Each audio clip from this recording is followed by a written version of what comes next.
What's good, y'all? What's good? Back again today with the very special video. Please go ahead and press the thumbs up button when you're getting in here. And please tell a friend to tell a friend that J-Lethal is live. Now, I'm going to be doing a stream tonight. But again, I am not going to be on the camera. I'm doing a little experimentation with the channel, so I haven't shown my face really in the past couple streams. I'm gonna see what it's like to stream without showing my face. So, blessings to y'all in the chat. We will do an official class again here sometime soon.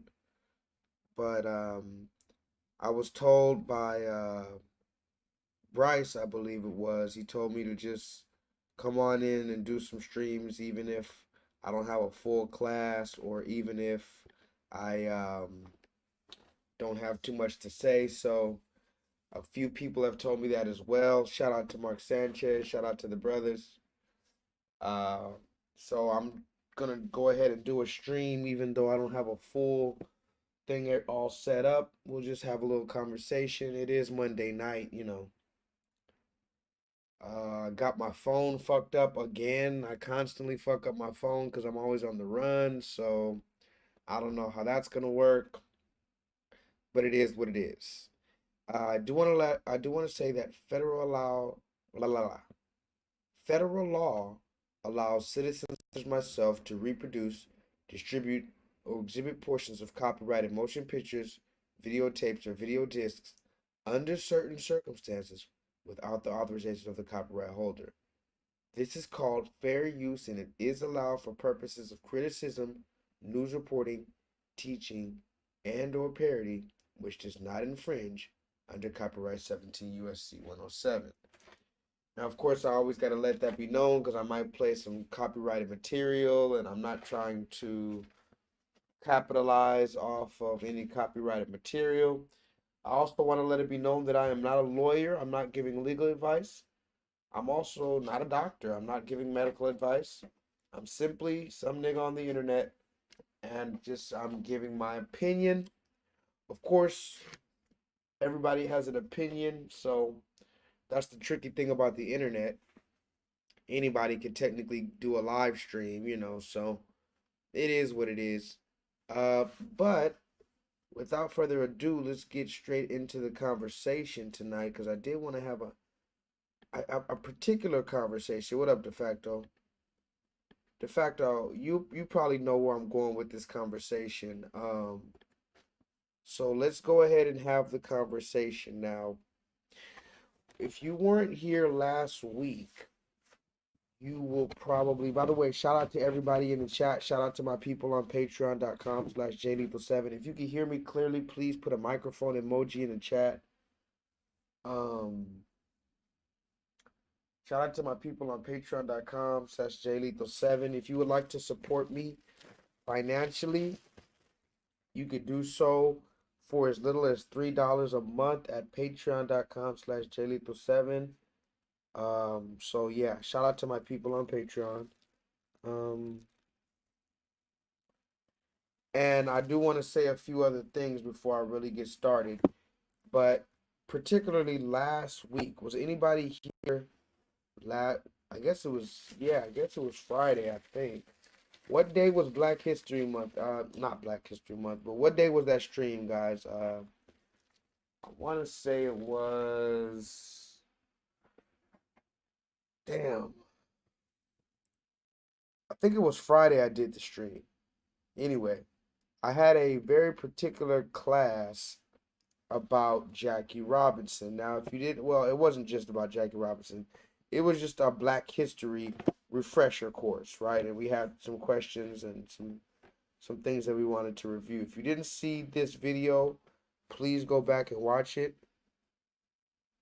And that is what that is.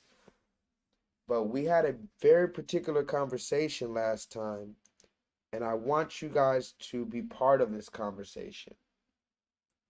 Now, we were talking about Jackie Robinson, and when I made this picture, I didn't really know too much about Jackie Robinson. I'm gonna be honest. I didn't really know about Jackie Robinson, and well, I did know that he was one of the main people that we talk about for Black History, right? We knew that for sure. Um, but we didn't know too much about Jackie Robinson. At least I didn't. I hadn't done really too much history on him. You know, they tell us he's the first black dude to be in the Major League Baseball, and so that's a pretty big feat that happened in 1947. And then we started talking about the history with Jackie Robinson. Um, then there was some things that came out that changed my perspective a little bit on Jackie Robinson. Now, I'm not here to disrespect Jackie Robinson or his legacy, but we are here to ask some questions. Let me let these people on Instagram know I'm live right now. What's today's date? February 5th. Monday, February 5th. La, la, la. Monday 2/5 at 9 p.m. Central. Fuck it. We'll just say 9 p.m. I know I'm a little late, guys. I know a lot of people didn't think I was gonna go live today because I didn't start at 9 o'clock, but it is what it is. Like I said, I messed up my phone last second, like literally right before I started the stream. I guess I got my shit wet. It won't turn back on, so we're gonna have to figure that out. We are on YouTube. My channel is J-LEETHAL. I'm just letting people on Instagram know, just so that anybody can come through. I know YouTube doesn't tell anybody I'm live, so for all the people who's gonna come back later and be like, "Oh, I didn't know you were live," well, it's Monday night, guys. You're just gonna have to check my channel.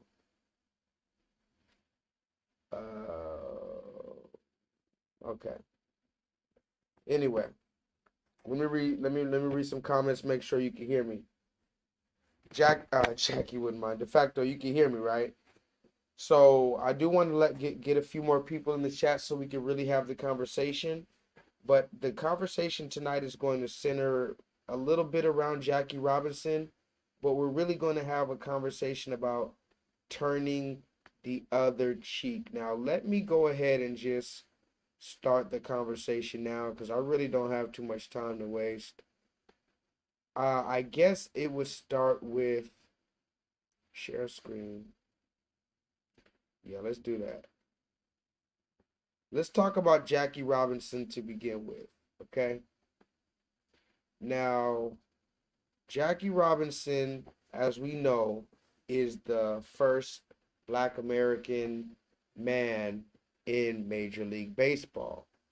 This happened in 1947, so none of us, I don't think that are listening, were alive when he first got in, but there might be some people who remember this. But for the most part, we don't remember what it was like in the 1940s for Black people. So we could only really just assume, right?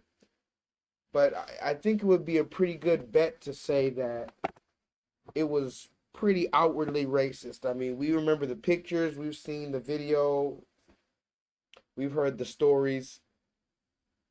It would be pretty racist for Jackie Robinson around this time. Now, I was talking about this, and then we found out that Jackie Robinson had a problem with Muhammad Ali.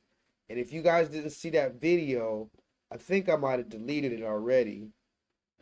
But if I didn't delete it, I'll show it to you. Let me see. If I did not delete that video, yep, I got it. Okay. So I'm going to show this video just for context. Just for context, if you were not here last week, then I'm going to show this video, but I suggest you go watch the Black History stream. But just for context, watch this quick video about Muhammad Ali when he, by the way, Muhammad Ali was fighting for not just himself, right? This Muhammad Ali was probably the most famous boxer at the time, a black American man when he was fighting, and they wanted to send him to the Vietnam War, and he said, I don't want to go to the war. I don't have a reason to go to the war. It's against my religious beliefs. It's against my spiritual beliefs. It's against my cultural beliefs. And I have no problem with Vietnam. You know, you can go look into Muhammad Ali's story, but it's pretty deep, right?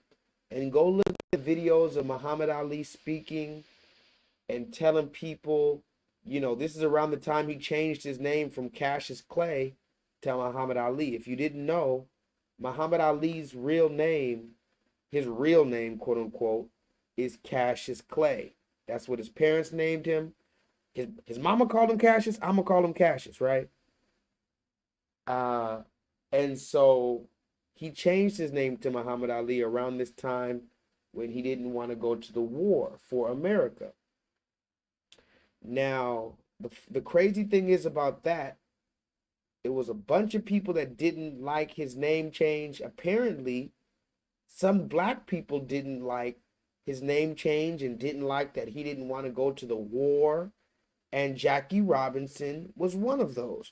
So I'm going to let you watch this quick little video of Jackie Robinson at the end of the video. The Jackie Robinson, the baseball player, how he's talking publicly about his brother, quote unquote, his brother, Muhammad Ali. Let's listen to Jackie Robinson, guys. Very important information. Ali was training for an upcoming fight in Illinois. The State Athletic Commission demanded that he apologize for remarks they considered unpatriotic. If he refused, the commission would cancel the fight. What about your unpatriotic remarks that you made? I apologize for saying things to the newspapers that I should have said to the government officials or to draft board, rather, I mean to say. I apologize for opening my mouth and saying things that should have been taken up with them and not with just newspaper writers over the telephone. Commissioners, have any questions to ask of the witness? Mr. Clay, Muhammad Ali, sir. Mr. Clay, Muhammad Ali, sir. Mr. Muhammad Ali, either yes, one. Just Muhammad Ali. When you appeared before this The fight was commission canceled. before, Ali's next 4 bouts took place outside the United States. When Ali made his statement that he was not going to be a party to an unjust war against the Vietnam, the Viet Cong people, that it was a backlash from the white community. Some of them would call him all times of night, threaten to bomb up his house. They would throw rocks at his house. Some of them even drive by in cars, hollering and drunk and shooting at his places and different things like that. Mr. Muhammad Ali is from Louisville, Kentucky. Did you know that? Yep. He was born in Louisville, Kentucky. Do you know what's happening in Louisville, Kentucky today? marching for open house. They're marching for open occupancy. Now here's a black man who can't live where he wants to live in Kentucky, and the hunkies gonna send him to Vietnam to fight for freedom for Vietnam. Well, I think that he's hurting, the morale of a lot of young Negro soldiers over in Vietnam. And the tragedy to me is that Cassius has made millions of dollars off of the American public. And now he's not willing to show his appreciation to a country that is giving him, in my view, a fantastic opportunity, hurts a great number of people.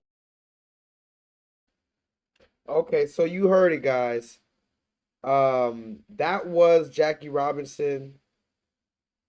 And he says Cassius Clay, he doesn't want to call him Muhammad Ali. And he says he's hurting the cause, right?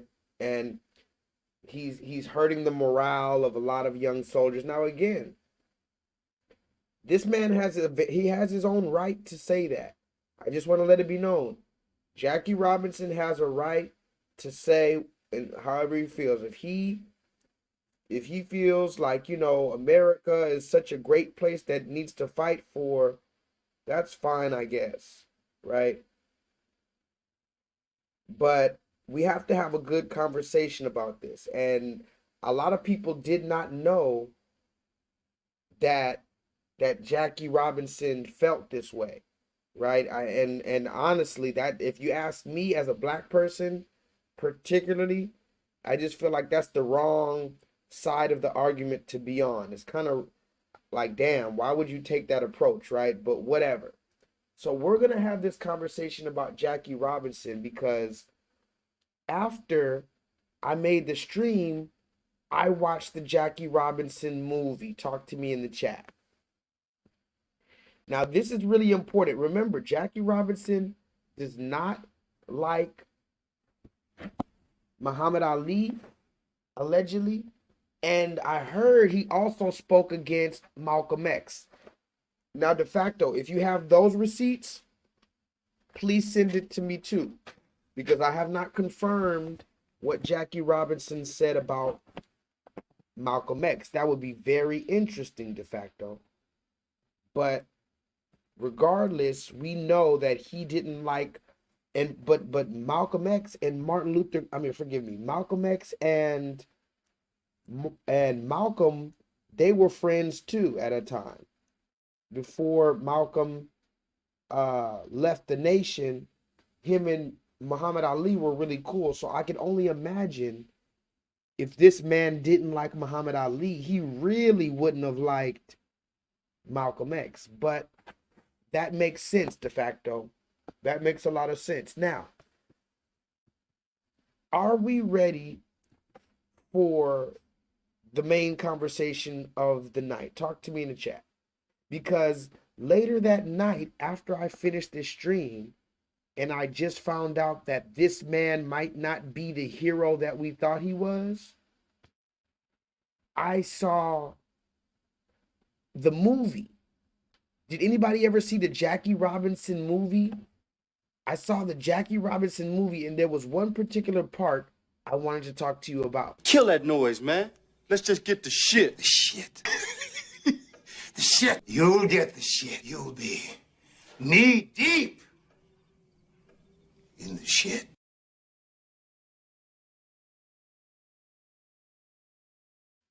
So this is the part from the Jackie Robinson movie. By the way, fair use allows citizens such as myself to reproduce, distribute, or exhibit portions of copyrighted motion pictures, videotapes, or video discs under certain circumstances without the authorization of the copyright holder. This is called fair use, and it is allowed for purposes of criticism, news reporting, teaching, and/or parody, which does not infringe on the copyright 17 USC 107. Okay, guys.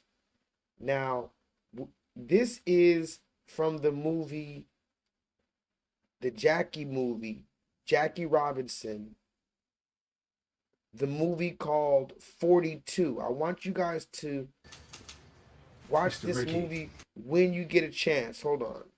Let me make sure you guys can see this. Let me make sure you guys can see this real quick.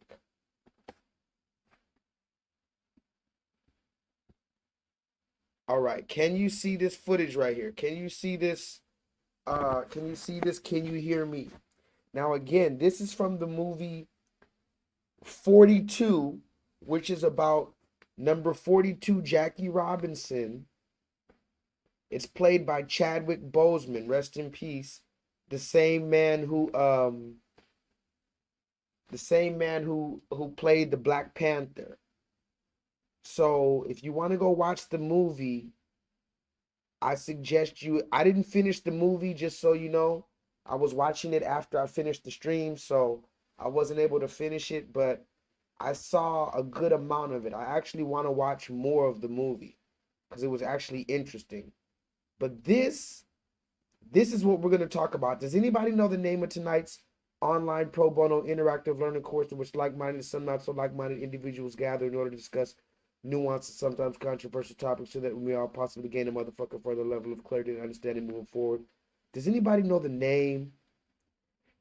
Because this is the scene where this red man, and I'm gonna break it down as it goes. This red man decided he wants to have a Negro in baseball. And this is, first of all, matter of fact, I'm gonna break it down.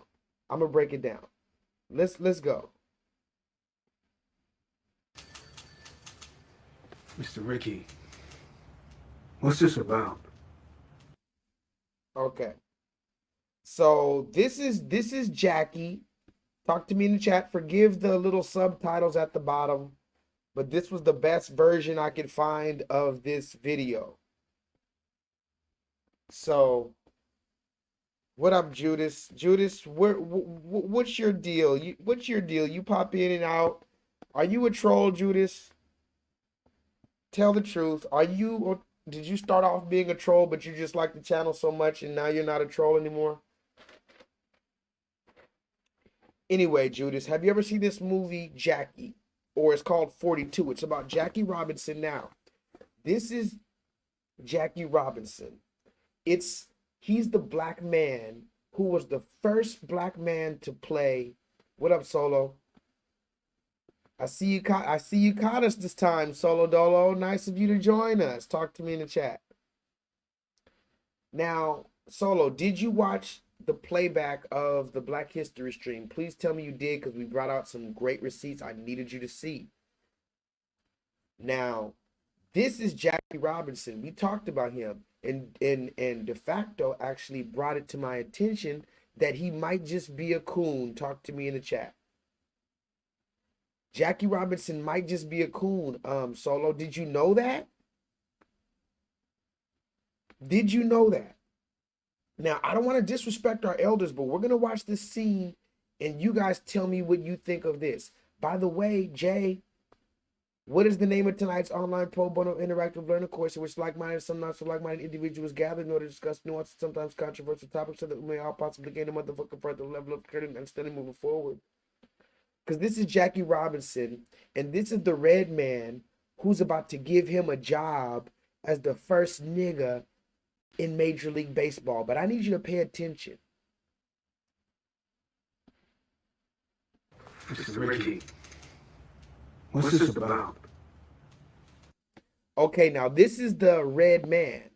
This is Harrison Ford, but he's playing the old red man.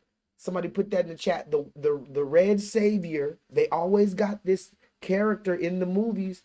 Every time you got one of these Negro spiritual movies, they always put the red person, the man or woman or child, that is the savior, the one good red person that helped the black person get freedom, right? It's always that. But I guess this dude is supposed to be playing the white savior in the movie. He's the old red man that one day was reading the newspaper and realized, you know what? I'm going to put a nigger on the baseball field. But listen to what he says, guys. Jay, listen to what he says. Raise your hand if you have not seen this movie. Raise your hand if you have not seen this movie.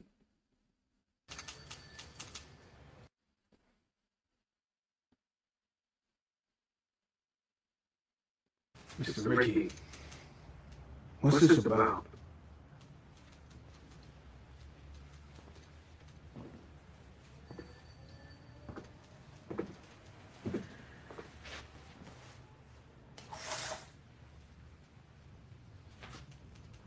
This is about baseball, Jackie.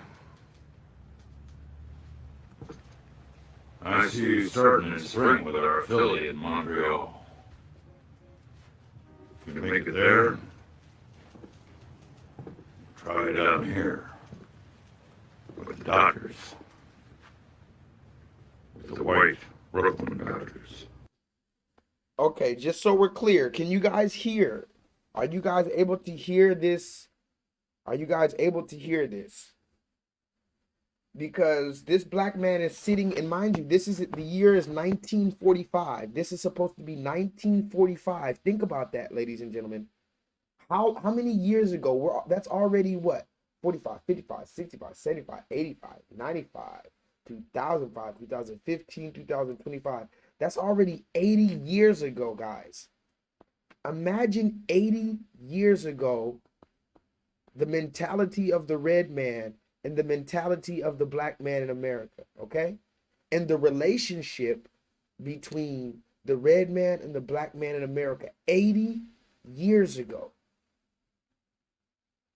He says, what is this about? He says, this is about baseball. I want you to join the white Brooklyn Dodgers. Now, many of you who are listening, you can't even comprehend that. You know, baseball has all type of people, but there was a time when it was just a quote unquote white man sport. Okay, somebody put that in the chat. Hashtag the red man sport. And having a Negro, a monkey on the field was unfathomable. We had our own separate league, the Negro leagues. Again, we're going to have a conversation about should we have our own Negro leagues? If we had Kobe Bryant and LeBron James on a Negro league, I mean, could the NBA even survive? But that's a different story. Or is it? Let's get back to this story right here. He says, I want you to join the white Brooklyn Dodgers. If you make it there, try it down here with the Dodgers. With the white Brooklyn Dodgers. I'll pay you $600 a month. Somebody put that in the chat. The red man said, I'm going to pay you $600 a month. $600 a month. But let me ask you guys before we even continue. Is this just a kind red man? He has enough power to put a nigga on the field for the first time in history. Is he just a good man? Or is he just a businessman? Or is it a little bit of both? You tell me. Is he just a businessman that sees an opportunity? Or is he some good Samaritan who just wants to, you know, really push race relations forward in America?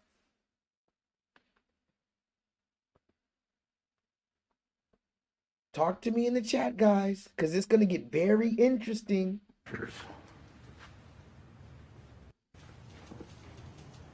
Try it down here with the Dodgers. With the white Brooklyn Dodgers. I'll pay you $600 a month.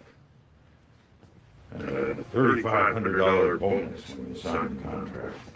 Is that agreeable? Yes, that's fine. There's one condition. I know you can hit behind the runner that you... Now listen to this, guys. Somebody put that in the chat. The red man came to him. He said, I'm going to pay you $600 a week and this little bonus. And that was a lot of money back then, 80 years ago. And he said, but there's one condition. Can somebody put that in the chat? You got to be careful when the red man in charge tells you, oh yeah, sign this contract, but wait. There's one condition. Talk to me in the chat. I think that sounds kind of like the devil, if you ask me, just personally. You sit me down, you want to help me out, and I guess, what, help race relations in America? I mean, help take my family out of poverty? What are you really trying to do, red man? And right before I sign on the dotted line, you say, oh yeah, let me tell you, there is one condition. That's suspicious. That's weird. And you want to know what else is funny? Jay asked a good question. Could that possibly be why they allowed blacks to play? They saw that maybe the black league had potential to be bigger than the white league. Very good question, Jay. Jay, very good question. Very good question. But let's see what the one condition is. What do you guys think the one condition is? He said, I'm going to pay you all this money to be the first nigga on the white field, but there's one condition. Go ahead and tell me what you think the condition is. I'll pay you $600 a month. And a $3,500 bonus when you sign the contract. Is that agreeable? Yes, that's fine. There's one condition. I know you can hit behind the runner, that you can read a pitch. One question is, can you control your temper? My temper? Yes, your temper. What are you, deaf? A black man in white baseball. Can you imagine the reaction? The vitriol? Dodgers check into a hotel, a decent, good hotel. You're worn out from the road. Some clerk won't give you the pen to sign in with. We got no room for you, boy. Not even down in the coal bin where you belong. Team stops at a restaurant. Waiter won't take your order. Didn't you see the sign on the door? No niggers allowed. What are you gonna do then? Fight him? Ruin all my plans? Answer me, you black son of a bitch! Now let's stop right there. Oh shit. Damn, hold on. Hold on. Let me open it back up. Let's stop right there. Let's stop right there. That was deep right there. That was very deep. Talk to me in the chat. The red man said there's one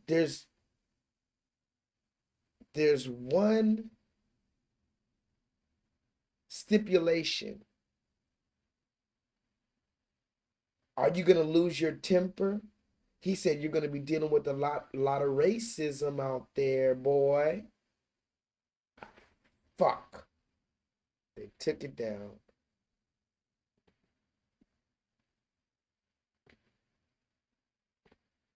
Wow. Hello. Come on, YouTube. God damn. YouTube. Wow. Hold on. Hold on. Really, YouTube? It's already on the internet, YouTube. I'm actually doing better because I'm reacting to it. I'm stopping it and talking. YouTube, this is fair use. This video is already on your platform, YouTube. What the fuck? Can y'all hear me? Can y'all hear me?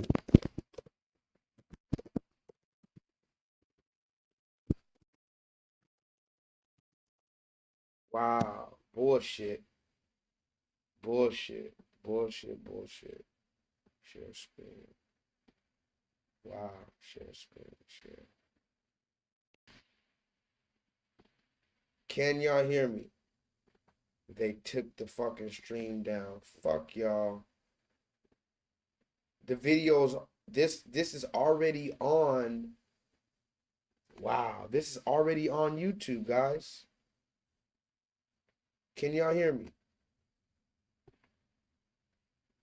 I need some comments. Let me see. Fuck. Oh, it's some bullshit, bro. Okay, so y'all can hear me. So for whatever reason, they don't want me to show the video, even though the video is already all over social media. I mean, it's already over on YouTube. I don't get it. It's on YouTube on multiple different channels that have uploaded the same clip, and they don't have any copyright strikes. They have 100,000 views. Okay, so I'm gonna have to just play the audio now. Okay, I wanted you guys to see the back and forth acting, but we'll just hear the audio. Tell me if you can hear this audio loud and clear. Tell me, put a microphone emoji if you can hear the audio. We're just gonna try to play the audio, okay? Tell me. And a $3,500 bonus when you sign the contract. Is that agreeable? Yes, that's fine. There's one condition. I know you can hit behind the runner, that you can read a pitch. One question is, can you control your temper? My temper? Yes, your temper. What are you, deaf? A black man in white baseball. Can you imagine the reaction? The vitriol? Dodgers check into a hotel, a decent, good hotel. You're worn out from the road. Some clerk won't give you the pen to sign in with. We got no room for you, boy. Not even down in the coal bin where you belong. Team stops at a restaurant. Waiter won't take your order. Didn't you see the sign on the door? No niggers allowed. What are you going to do then? Fight him? Ruin all my plans? Answer me, you black son of a bitch! Now, again, I cannot show the video, but I'm going to show you still shots. So he tells them, you know, damn, wait, you guys, were you able to even hear any of that? Solo says, yeah, I guess y'all did hear it. But anyway, he tells him, what are you going to do? Answer me, you black son of a bitch. To see, now mind you, he wanted to see if this black man was going to get upset. That's why he called him a black son of a bitch. He wanted to see if the black man was going to get upset. Okay? And he said something very important. He said, what are you going to do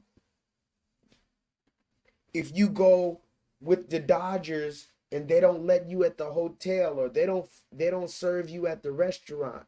Are you going to get mad and fight? Are you going to ruin all of my plans? Talk to me in the chat. Did you hear what he said? Are you going to ruin all of my plans? Won't give you the pen to sign in with. We got no room for you, boy. Not even down in the coal bin where you belong. Team stops at a restaurant. Waiter won't take your order. Didn't you see the sign on the door? No niggers allowed. What are you going to do then? Fight him? Ruin all my plans?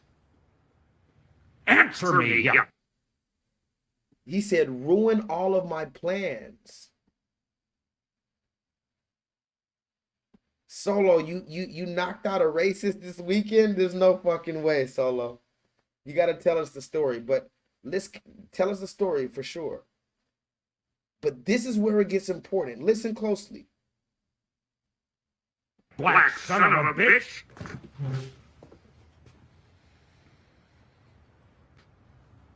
You want a player that doesn't have the guts to fight back? No. No. I want a player who's got the guts not to fight back. People aren't going to like this. Listen to what he said. Listen to what he said, guys. The black man got up. He said, you want a player that doesn't have the guts to fight back? Listen closely. He said, wait, you want a player that doesn't have the guts to fight back? He said, no, I want a player that has the guts not to fight back. Listen one more time. The black man asked him, you want somebody that doesn't have guts to fight back? No. I want a player that does have the guts not to fight back. That's stupid, guys. I didn't. Is this camera on me? Yes, it's on. That's stupid. Use your common sense. But just use your common sense. Listen. For me, you black son of a bitch!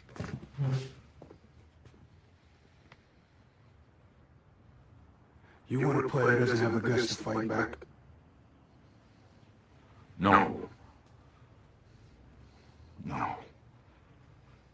I want a player who's got the guts not to fight back.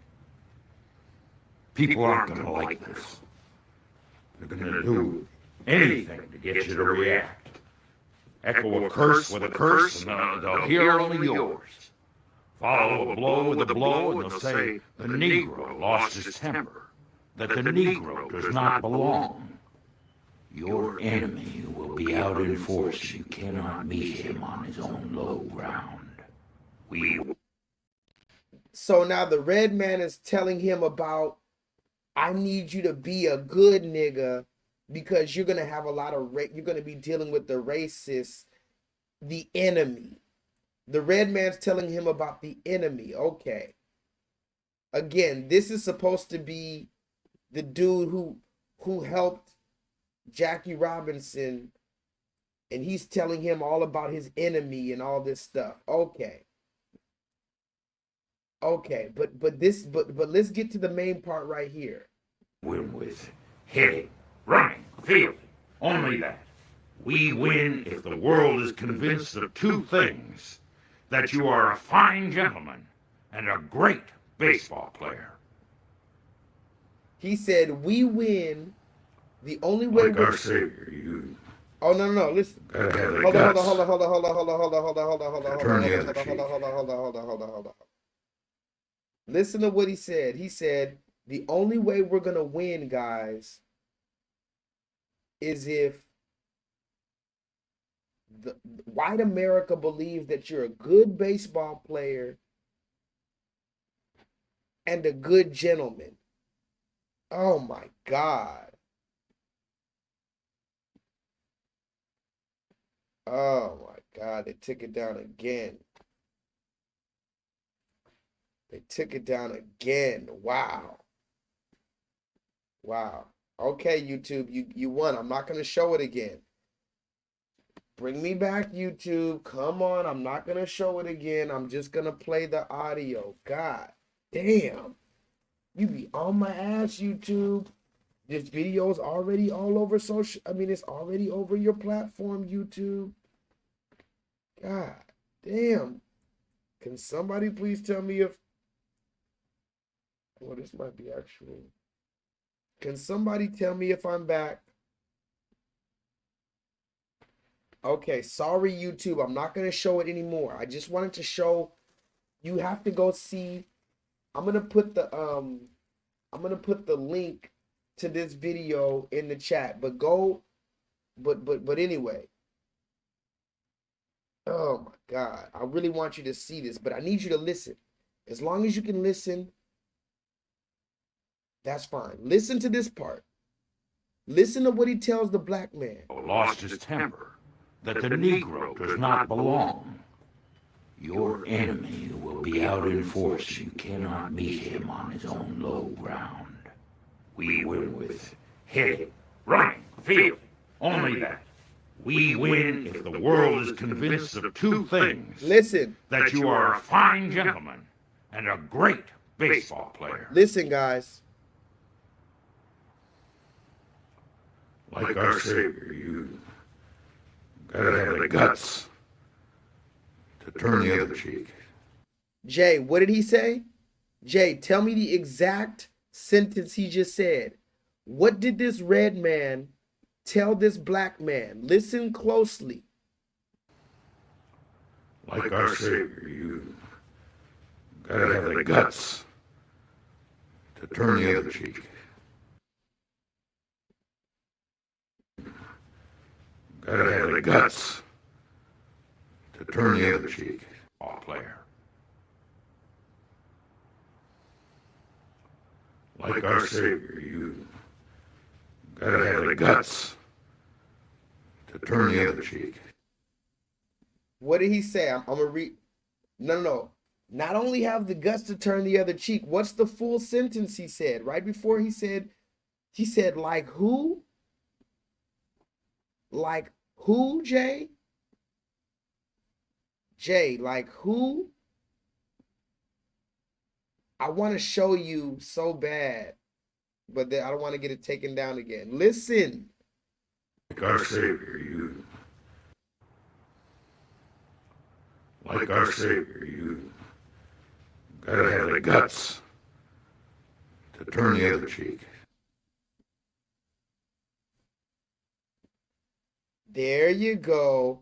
Like our Savior, you have to have the guts to turn the other cheek. And I want you guys to see the way the red man told him. He turned his back to him. He couldn't even look at him when he said that. He turned his back and said that. He couldn't even look him in the face and tell him, you gotta act like our Savior and turn the other cheek, de facto.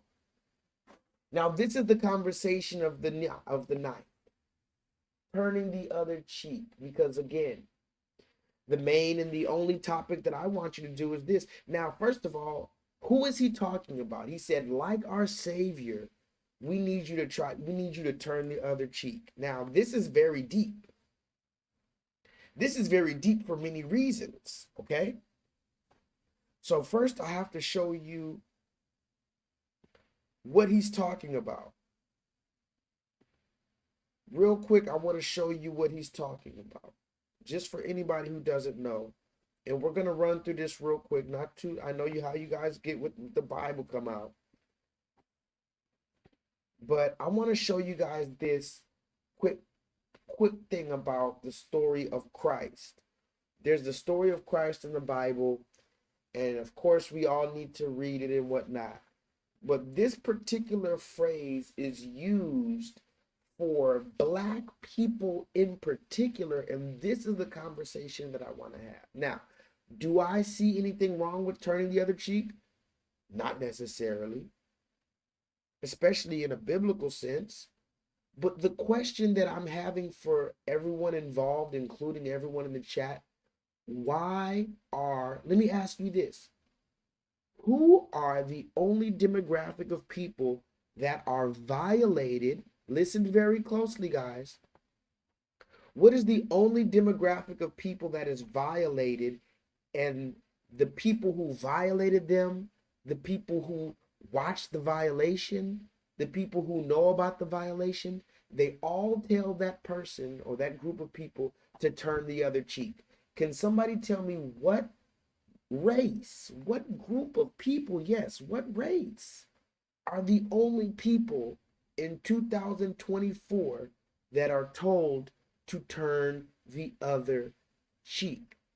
Because if you don't know what we're talking about, turns out that the red man that signed Jackie Robinson, he told him, I don't want you to fight back. I don't want you to, even though they're going to spit on you, they're going to deny you access. They're going to throw bananas at you.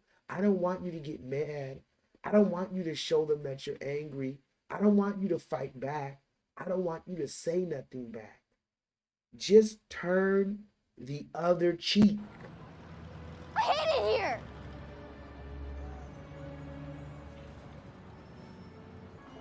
I hate it here. Let me read some comments. He said, I want you to turn the other cheek. Isn't that interesting, guys? I'm going to see if I can play this one part without getting it taken down. One part, YouTube, and I promise I'm done with the video. I'm done, YouTube. I'm done. Look. Like our Savior, you gotta have the guts to turn the other cheek. Can you do it? Okay, so that was it. That was it. Did you guys see it? Hopefully they don't take it down again. Hopefully I snuck it through. Did you guys see that one?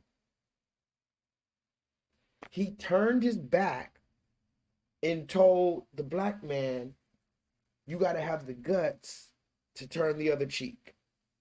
Did you see it? Did they take it down? Are they that good? I only showed 4 seconds of the goddamn clip, YouTube. Please tell me you didn't take it down. Let me read some comments. Did you see that? Hello.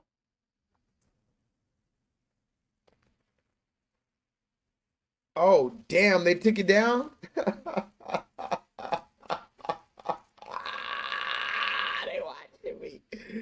All right, I'm done, YouTube. You know I'm done. You know I'm done. YouTube, I'm done. YouTube just don't want to believe. I'm sorry, YouTube. Damn. I won't do it again. I won't do it again.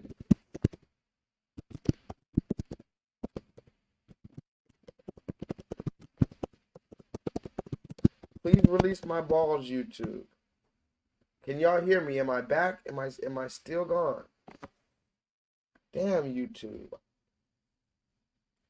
Okay, let me ask you guys in the chat, just so that we can move forward. Can you hear me? First, can you hear me? God damn it, YouTube. I'm done. I promise I'm done.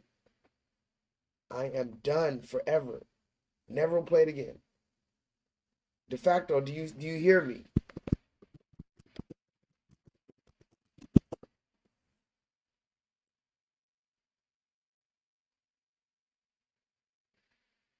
YouTube, do y'all hear me? God dang it. I wanted to have the conversation, guys. I wasn't going to play it again, YouTube. Y'all the one who got it on YouTube already. I'm done.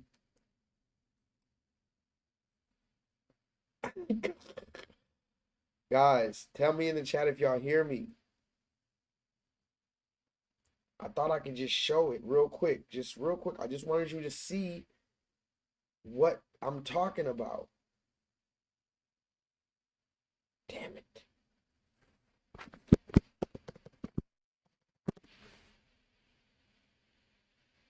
Still down or not? Okay, we're back. Jay, okay. Okay.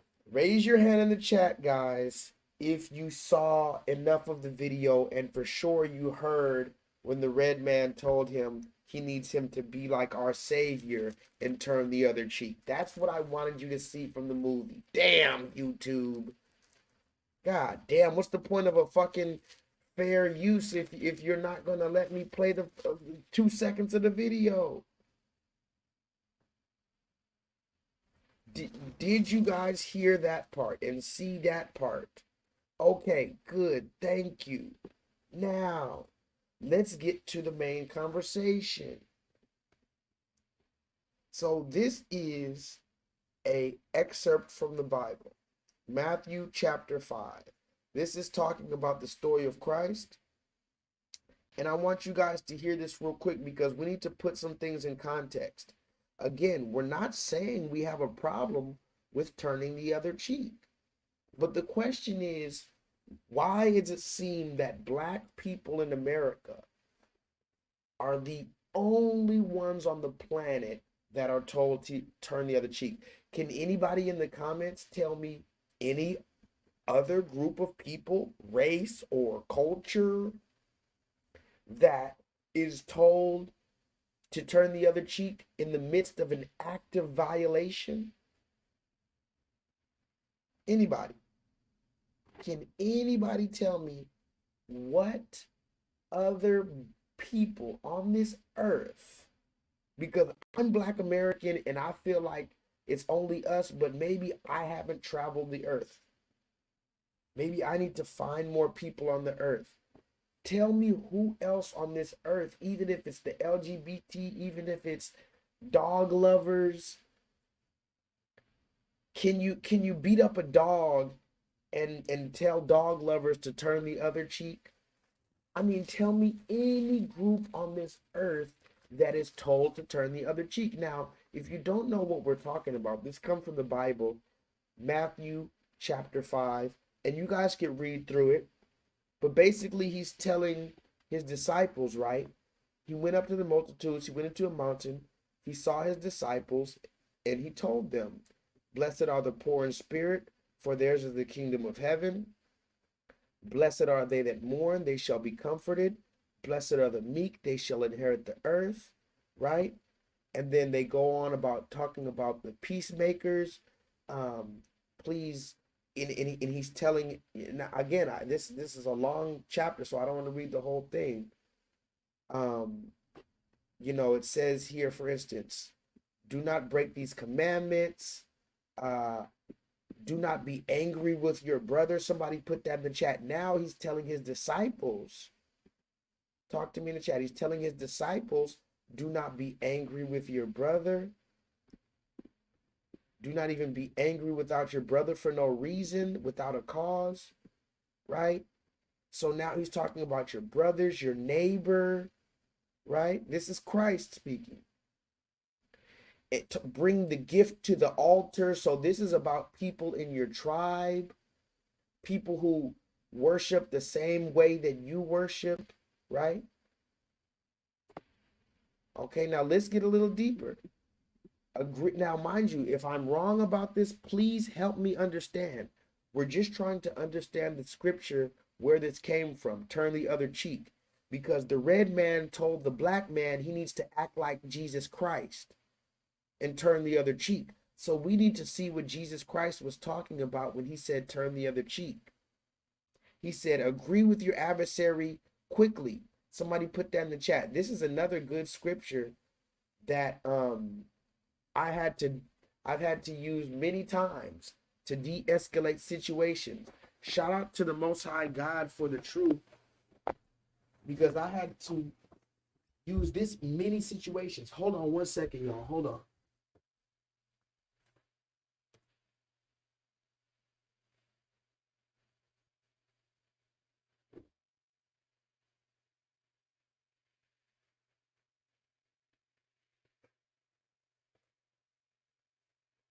Okay, cool.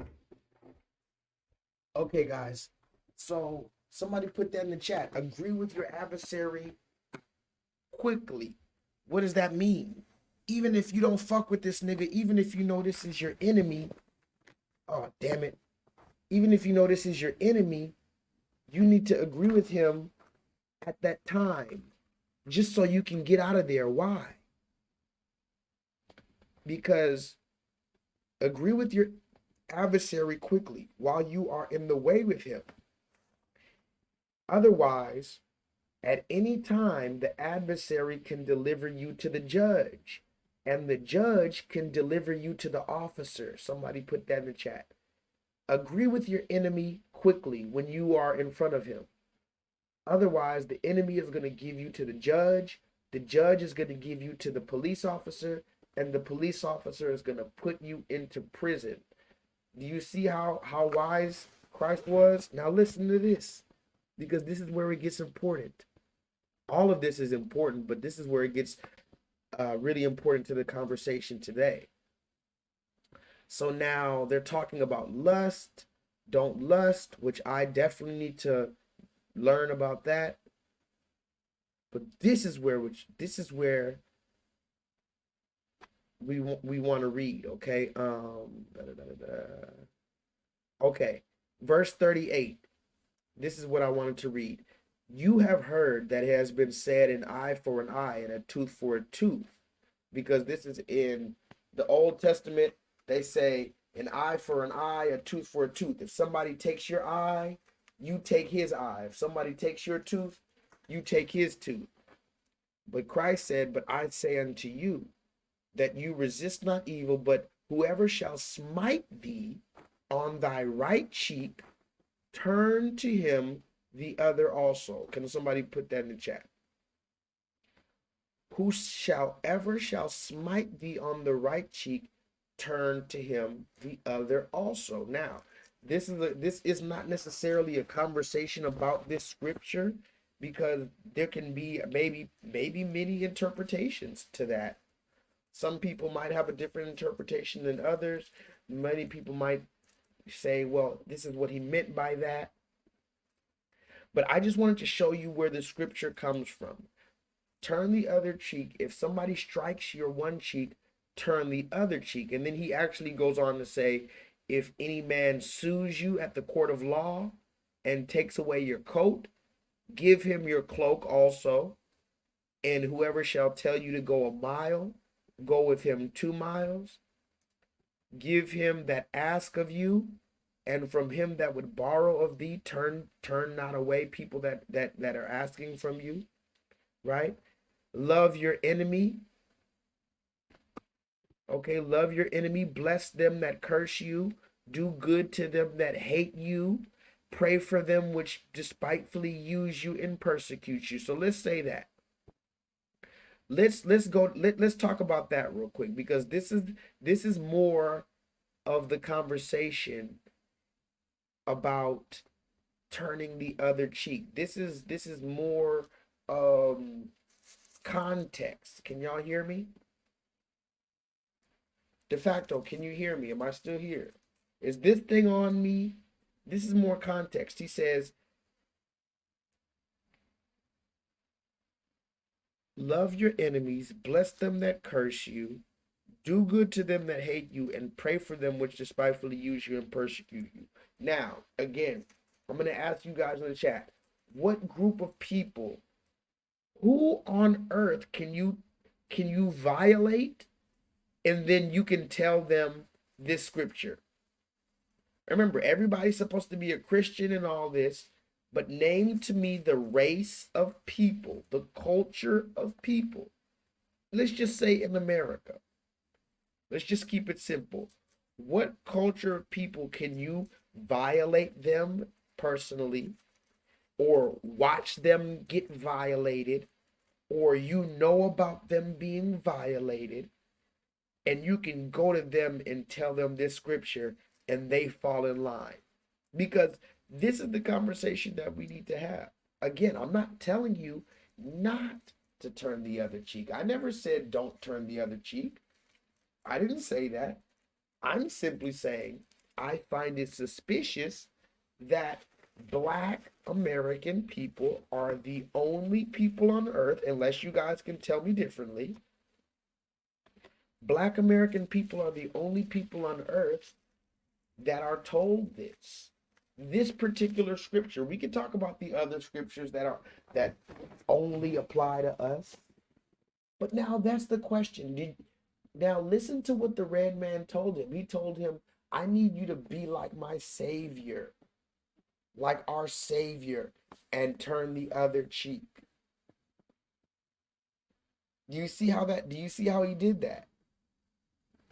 Now the question again becomes, and this is what's hopefully going to break you guys out of the spell, why is it that Black people are the only ones that told to act like the Messiah?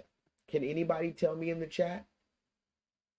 No other people on the earth are violated, and you come and tell them, well, just act like the Messiah and get hung up on a cross, let them spit on you, persecute you, put a crown of thorns on your head. Tell me the group of people on this earth that are told that. And if it's only Black people, why? Why are Black Americans the only ones told to act like Jesus? Now, before you answer that, think about this. Not only are we the only ones that's told that we need to act like Jesus, but think about this. We're the last ones that's ever going to get painted like Jesus. Talk to me in the chat.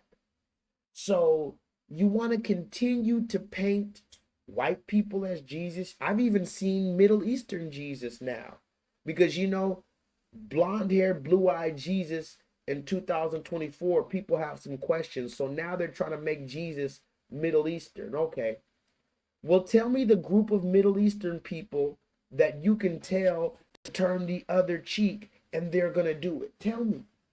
Is it the people on the Gaza Strip?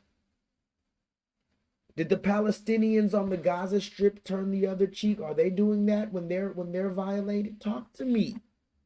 I know people from Palestine.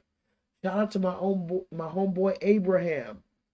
He said he was throwing rocks. He said his people be throwing rocks at the tanks, the Israeli tanks out there. Don't tell me that the Palestinians are turning the other cheek. And don't tell me that if the Palestinians had the weapons to defend themselves, they wouldn't. There you go, Solo. Raise your hand if it's starting to make sense now. It would only make sense that the reason why we keep on getting compared to the Messiah is because we are that. Wouldn't that be the only thing that makes sense?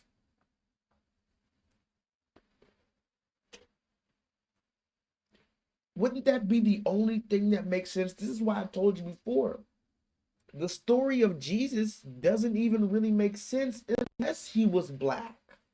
I'm not saying it doesn't make complete sense, but it doesn't make full sense unless he was Black. Again, I'm still waiting for anybody to tell me any group of people that you can spit in their face and tell them to turn the other cheek, and they do it. Mind you, I'm not just talking about what they tell us to do. Black Americans are the only one who do it.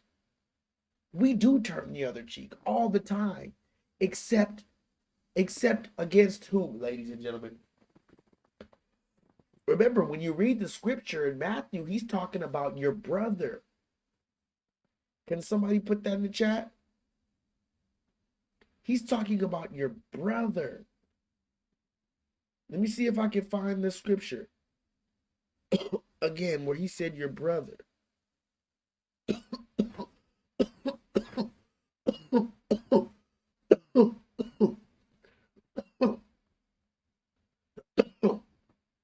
Hold on. Somebody put that in the chat. But I say to you, this is Christ.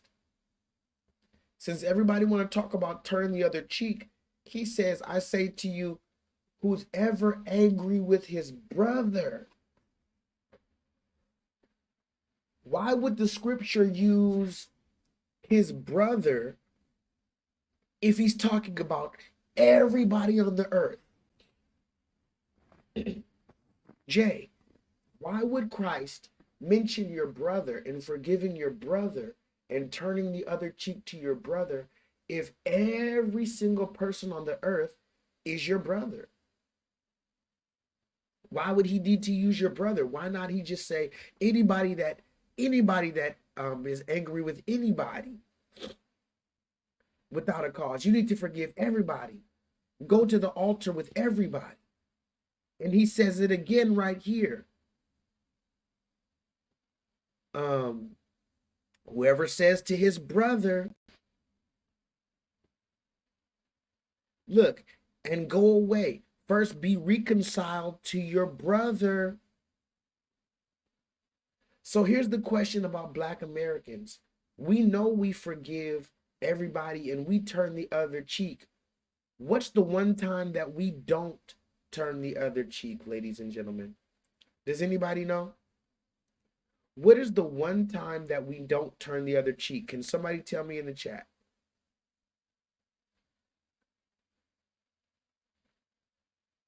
Let me see. Watch later. Yep. What is the one time that we don't turn the other cheek? This is the photo. Somehow.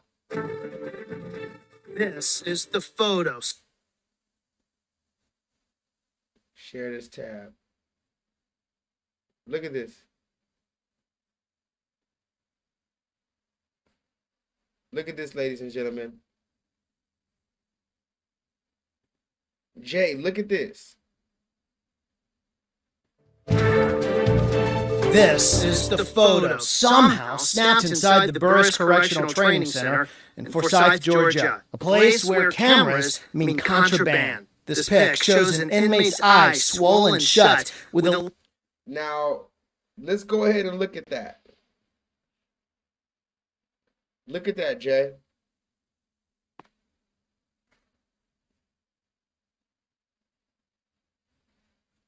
Jay.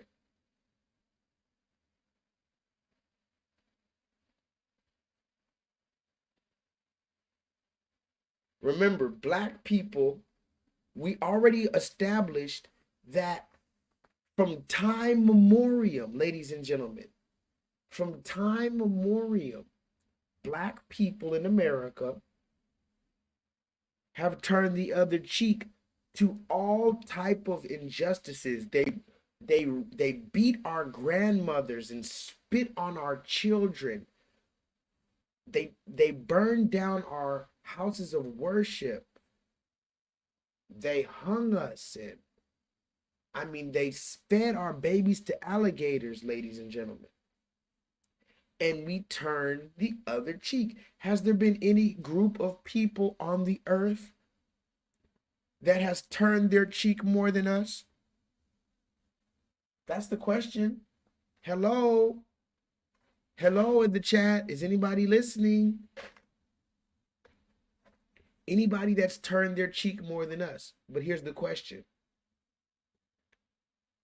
Where is all that cheek turning when it comes to our actual brother, like the scripture said? Let's break it down, ladies and gentlemen. This is the photo somehow snapped inside the Burris Correctional Training Center in Forsyth, Georgia, a place where cameras mean contraband. This pic shows an inmate's eye swollen shut with a leash around his neck as two other inmates pose for the camera. That's unfathomable to me. They've got to do a far better job of monitoring what goes on. Augusta Talk Radio host Austin Rhodes posted the photo on his Facebook page. In less than 2 days, it got 1 million views. He says he got the photo from a family member of one of the inmates. I've exchanged emails back and forth with them. They're pretty happy about the amount of attention the case has gotten.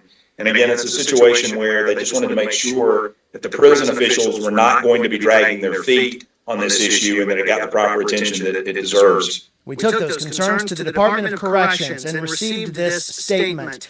It is indeed aware, and the incident is under investigation. The DOC offered no explanation, however, on how the camera got inside. Instead, it cited ways that it prevents contraband, including infrared cameras, a cell phone access management system, and body scanners that are in place at some facilities. Rhodes plans to keep talking about the photo until more precautions go into place. And they got to do a far better job of monitoring what goes on right under their noses. He says he got... Now, talk to me, ladies and gentlemen in the chat. Talk to me in the chat. There's so much to break down. There's so much to break down with this. They put a leash on his neck. And Jay, you always have insightful information. Where's my nigga Bryce at?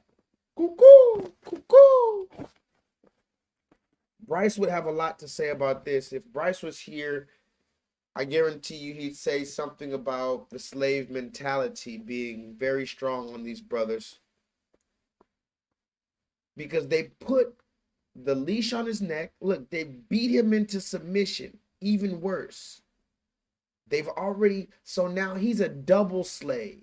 He's already a slave under the systematic enforcement of the ideologies of white supremacy. But now these niggas, look at that, ladies and gentlemen.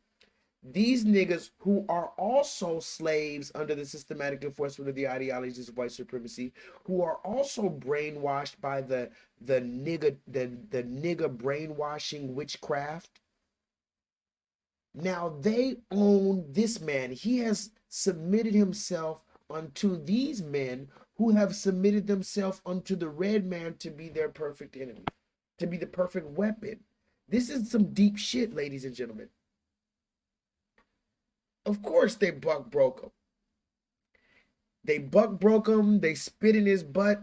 What up, modern FBA? And modern FBA, you don't even want to know some of the stuff that I've heard about these jails. It just gets crazy. I don't know why they have to do all this weird stuff. I really don't understand that. That's really weird to me, guys. I'll never understand that. But a good thing Jay said, very, very important.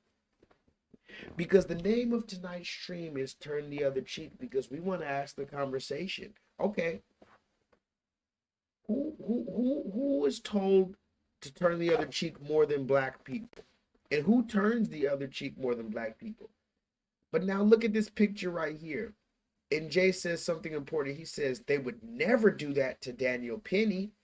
Y'all know who Daniel Penny is? Let me see if I can find that video. Now, I don't even have the video for sure, but I probably have the picture somewhere. Look at this. Y'all ever seen this picture right here? This is Daniel Penny and Jordan Neely. Now, this happened in, I want to say, 2023, maybe? If not 2023, it was definitely 2022. But this happened quite recently on a New York subway. Now, we talked about the man choking him, as you see here. This they showed a quick video of the black man saying something on the subway, but they didn't show him attacking anybody. They didn't show him with a weapon. We still haven't seen footage of him attacking anybody. Has anybody ever seen footage of this man attacking someone to where he needed to be choked to death while other people held his arms down? Look at the man in the front, de facto. The man in the front held his arms down. The man with the hat on held his arms down. And you know what's even worse, de facto? They say that dude in the front that's holding this black American man's hands down as he's being choked, they say he's a person of color. I was rooting for you. We were all rooting for you. How dare you? Learn. Out of pocket for that shit. Way out of pocket. What do you gain from that? What do you gain from being a person of color but killing a black American man that seemingly wasn't posing a threat? Definitely not a deadly threat. But the question that we're asking tonight, or at least Jay asked, is would these black men, look at these black men right here. Let me show you these black men who beat this black man in jail. They put him on a goddamn leash. They probably did all type of booty spitter stuff. Look at the man's face. And look at the dudes right there throwing the guns up. This is the definition of Pookie and Ray Ray, ladies and gentlemen. We're in all type of drama. Because tell me in the chat, are they going to do this to the white man in jail? Daniel Penny, if anybody deserves this treatment, it would be this, right? Now, I'm not suggesting violence, but I'm pretty sure that nigga who they beat up, they didn't do it for a righteous reason. He was probably just they consider him the weakest link, ladies and gentlemen. He probably didn't have no money, or he didn't know how to fight, or he didn't want to get down with this, or I don't know what the fuck. But you don't think, and then the police officers, they're like, oh, we're going to investigate this. You see that? So the question I'm having for my brothers that's watching this is, why don't we turn the other cheek with each other, but we turn the other cheek so quickly to the goddamn white man? And I'm going to call him the white man today, because you need to know who I'm talking about. And you turn your cheek to every other group as well. This is sad, guys. Let me read some comments.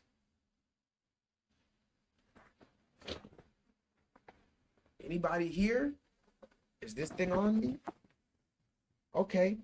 Where is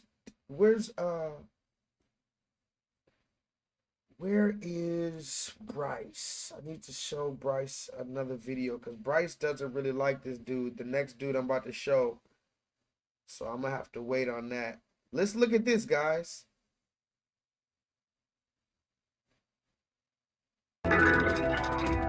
Now we have a special Facism report for Black History Month. Our colleague David Elno joining us with a deep and sober look into a secret chapter from our nation's military past.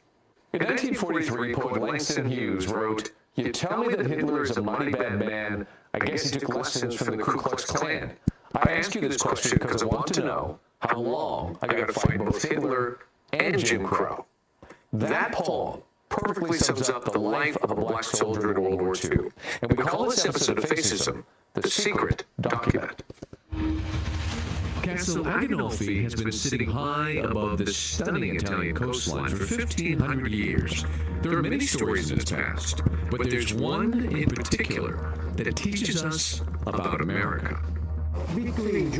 Italian historian Davide Del Guidice takes me to this ancient fortress where during World War II, an incredible American soldier named Vernon Baker single-handedly did something unimaginable. He destroyed one German tank and several bunkers.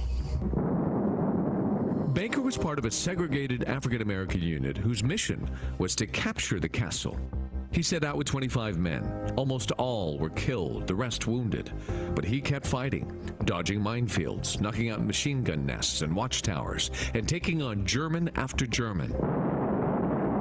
Thanks to his courage, the castle was captured and Baker was awarded the Distinguished Service Cross.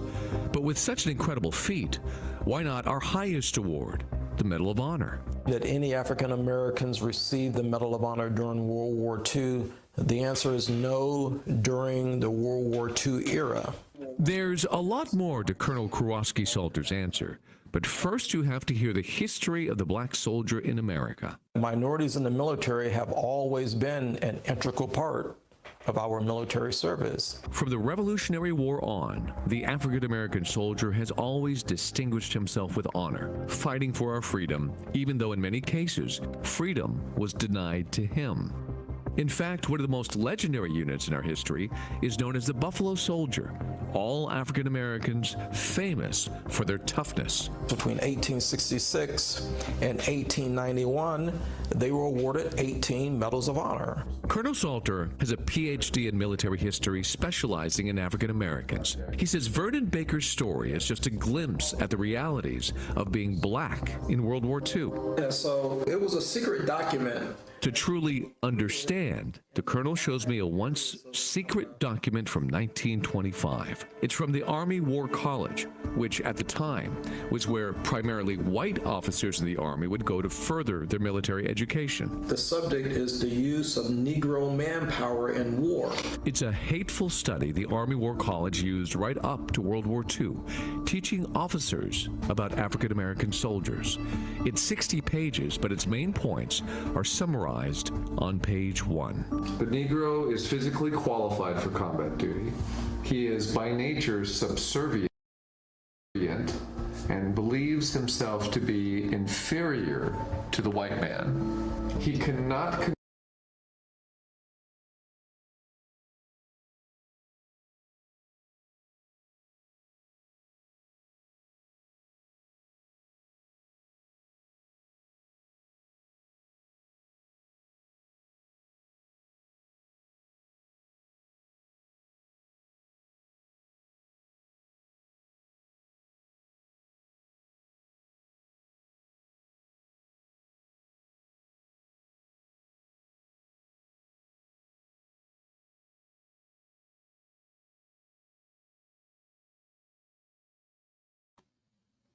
My bad, guys. You guys can't even hear me.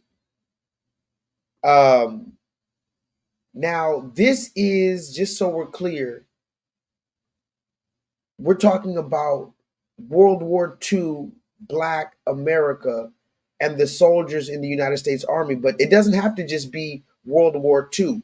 This is how the United States government has always seen and continues to see its black soldiers.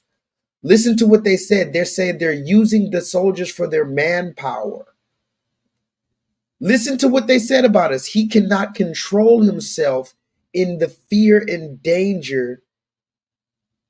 Listen to how they think about us, ladies and gentlemen. This is the reason why they can tell us to turn the other cheek, and they know that we're going to do it. He says we're naturally subservient.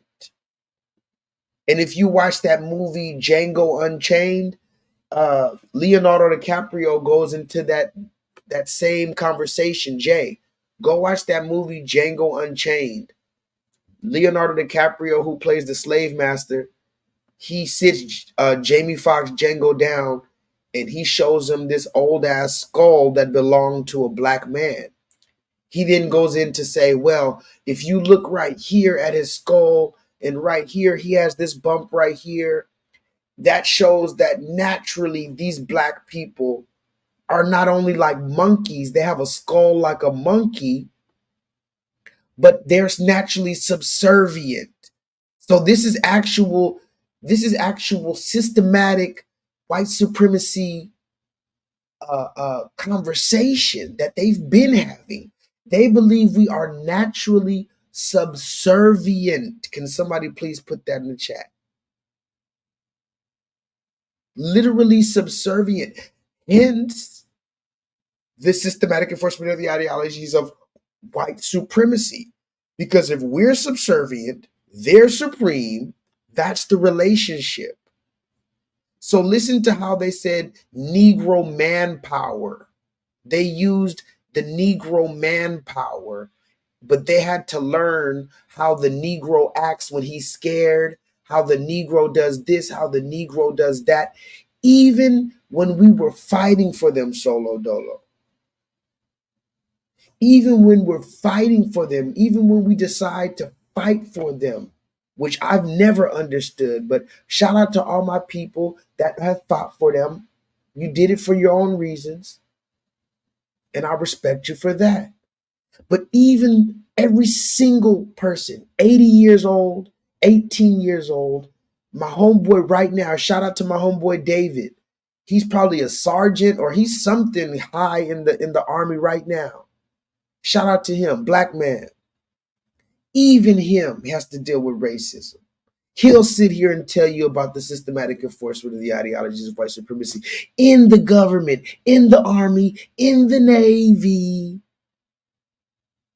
Okay? So even when we fight for them, they're still studying us, Jay.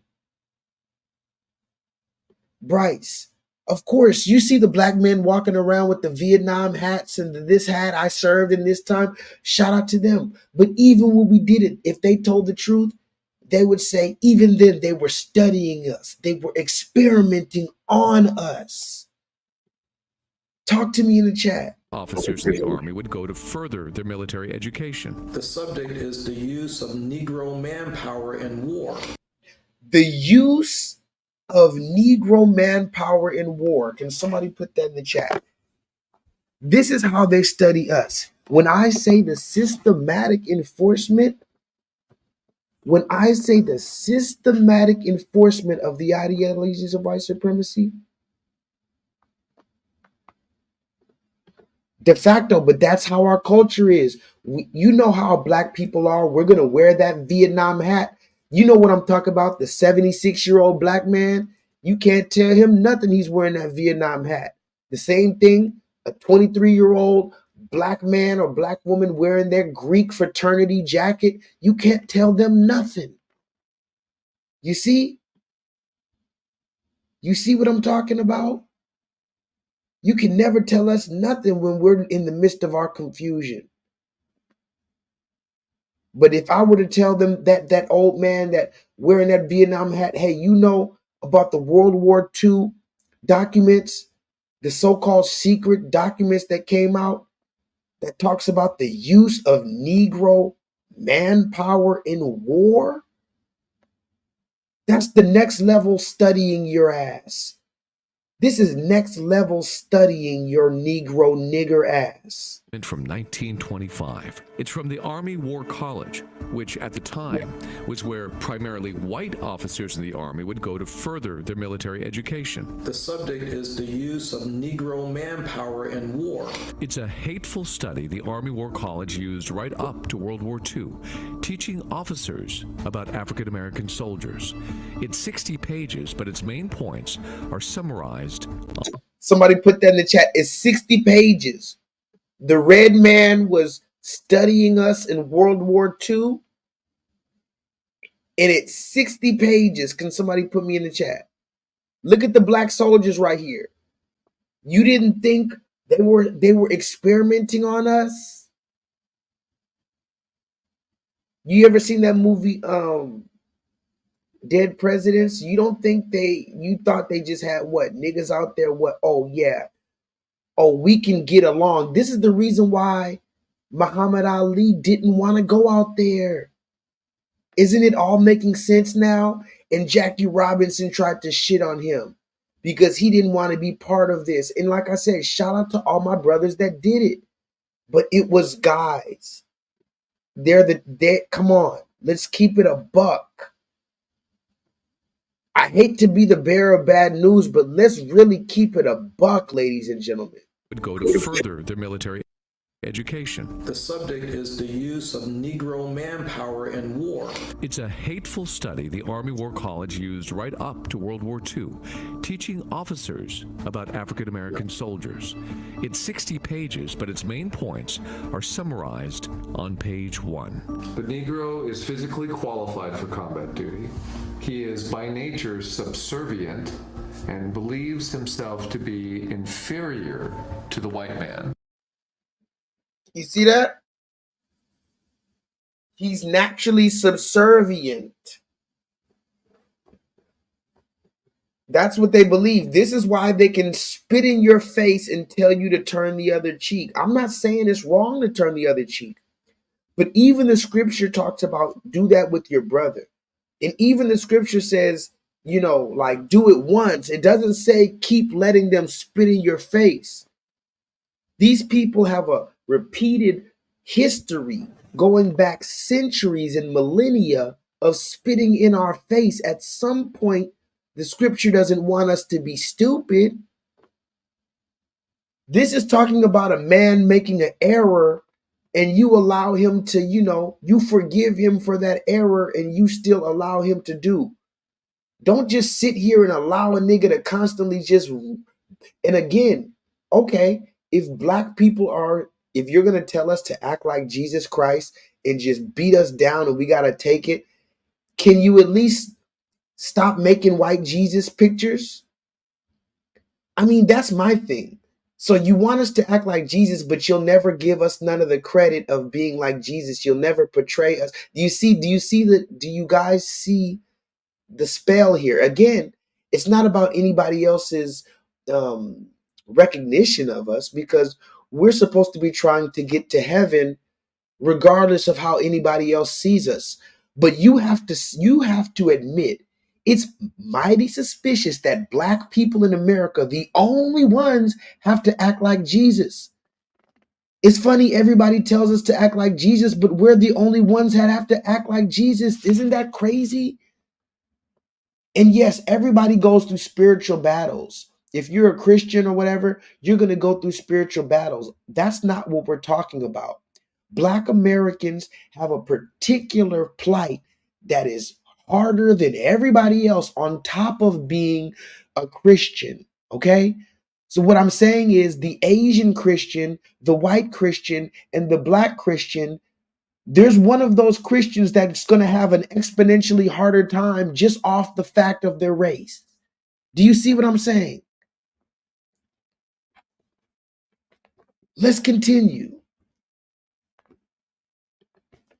Salter has a PhD in military history specializing in African Americans. He says Vernon Baker's story is just a glimpse at the realities of being black in World War II. Yeah, so it was a secret document. To truly understand, the colonel shows me a once secret document from 1925. It's from the Army War College, which at the time was where primarily white officers in the Army would go to further their military education. The subject is the use of Negro manpower in war. It's a hateful study the Army War College used right up to World War II, teaching officers about African American soldiers. It's 60 pages, but its main points are summarized on page 1. The Negro is physically qualified for combat duty. He is by nature subservient and believes himself to be Oh, wait. Hold on. Look. Let's read what they said. Let's read what the red man has to say about us, ladies and gentlemen. Raise your hand if you want to read what the red man has to say about us. It says the Negro, look at number 1. The Negro is physically qualified for combat duty. Well, you know that. We know that the Negro is physically qualified for combat duty. Talk to me in the chat.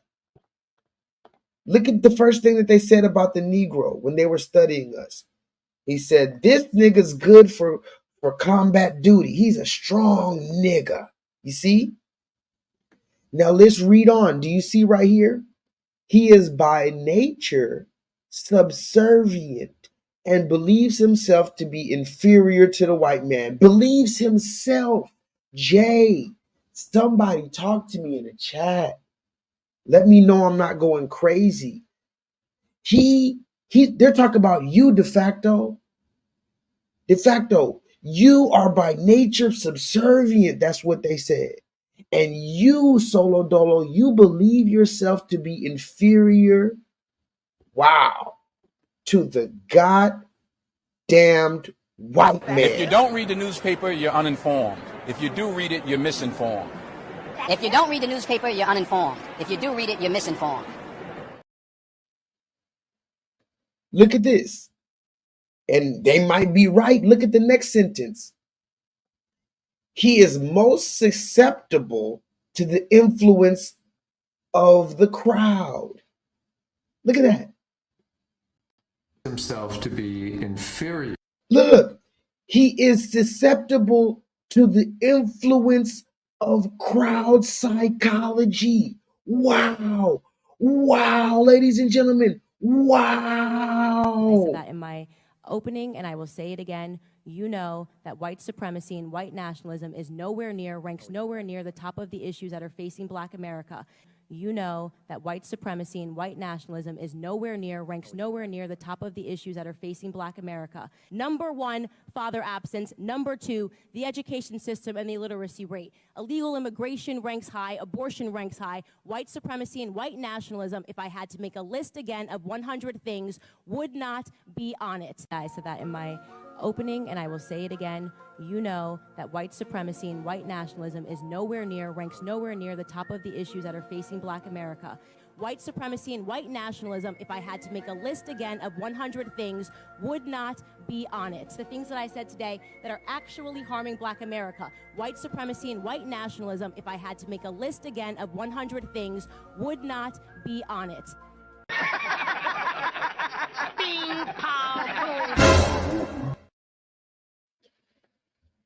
Are you guys reading this? Let me see what niggers are in the chat. Where's my niggers in the chat? Let me see. Come on, put some comments, guys. There's a few people in the chat. Everybody's just listening. I got my main people comment. I want to see what niggers are in the chat because I'm gonna call you guys out. It said you niggers are susceptible to the influence of crowd psychology. Damn, we need to break this shit down one of these days. He cannot control himself in the fear of danger to the extent of the white man. You see this? You cannot control yourself in the fear of danger to the extent of the white man. Wow. To the white man. He cannot control himself. He cannot control himself in the fear of danger to the white man. He has not the initiative and resourcefulness of the white man. He is mentally inferior to the white man. Wow, guys. Guys, are you listening? This is very deep. I'm going to read all your comments later. This is extremely deep, guys. In the fear of danger, he has not the initiative and resourcefulness. He is mentally inferior to the white man. It turns back all of the great things that African Americans had done. Due to this study and blatant racist stereotypes, I'm going to have to read this shit later. White and Negro lieutenants should be assigned to... Look, white and Negro lieutenants should be assigned to different combat units to ensure that all times companies... Wow. At the beginning of the war, the Negro combat unit should be offered entirely... Solo Dolo, oh my God. Look at number 10. At the beginning of the war, the Negro combat unit should be offered entirely by white officers except in the grade of lieutenant. Only Negro officers who hereafter graduate from training. Wow. where they have qualified for appointment as combat officers in accordance with the standards applied to white candidates. This is insane. They literally made a 60-page document on how to deal with Negroes in the army during World War II. I thought we were all just, all human beings, right? We're just going there, we're just trying to fight, right? We're trying to defend our country or whatever the fuck. You're sitting here because you better believe, in order to make a 60-page document, you were not only observing us, you were experimenting on us. Even if you weren't injecting us, which you probably were, and obviously the people in the army, they say they get like 50 fucking shots in the ass. But even if you weren't injecting us like Tuskegee experiments, you were definitely experimenting on us by way of seeing how we react, seeing how we react under fear, seeing how we react under stress. That's still an experiment. Do you guys understand that the red man was literally experimenting on us to be able to come up with this 60-page document? It turns back all of the great things that African Americans had done. Due to this study and blatant racist stereotyping, African Americans weren't allowed to fight until late in the war, and that's when Vernon Baker and so many others proved that study wrong. They were denied their nation's highest honor, but their deeds could not be denied. Look at this motherfucker here. Somebody put that in the chat. This motherfucker here, is this the same dude? Hold on. Highest honor. This is the same dude. He just did a whole lot of apologizing. Go look up Bill Clinton. He apologized for the Tuskegee experiments. He apologized for cloning. He apologized for this motherfucking not giving black people the honor that they deserve in the army.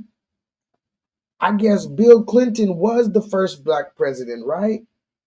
Right, exactly. His apology means nothing at all. This fucking bland ass, spiceless, seasonless ass saltine had the nerve to apologize for the Tuskegee experiment. Go look it up. He literally looked at the Tuskegee experiment people and said, "I'm sorry," and still didn't give them reparations. Don't you know there's only, what, 2 of them left?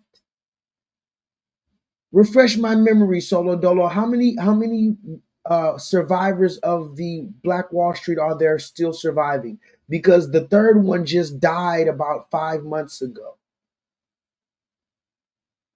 If I'm not mistaken, there's only 2 people still surviving from Black Wall Street, and they just refused them reparations again. But go look back in the 90s, they were telling them, "I'm sorry, turn the other cheek." Talk to me in the chat, ladies and gentlemen. Notice Bill Clinton's hitting you with the same turn the other cheek.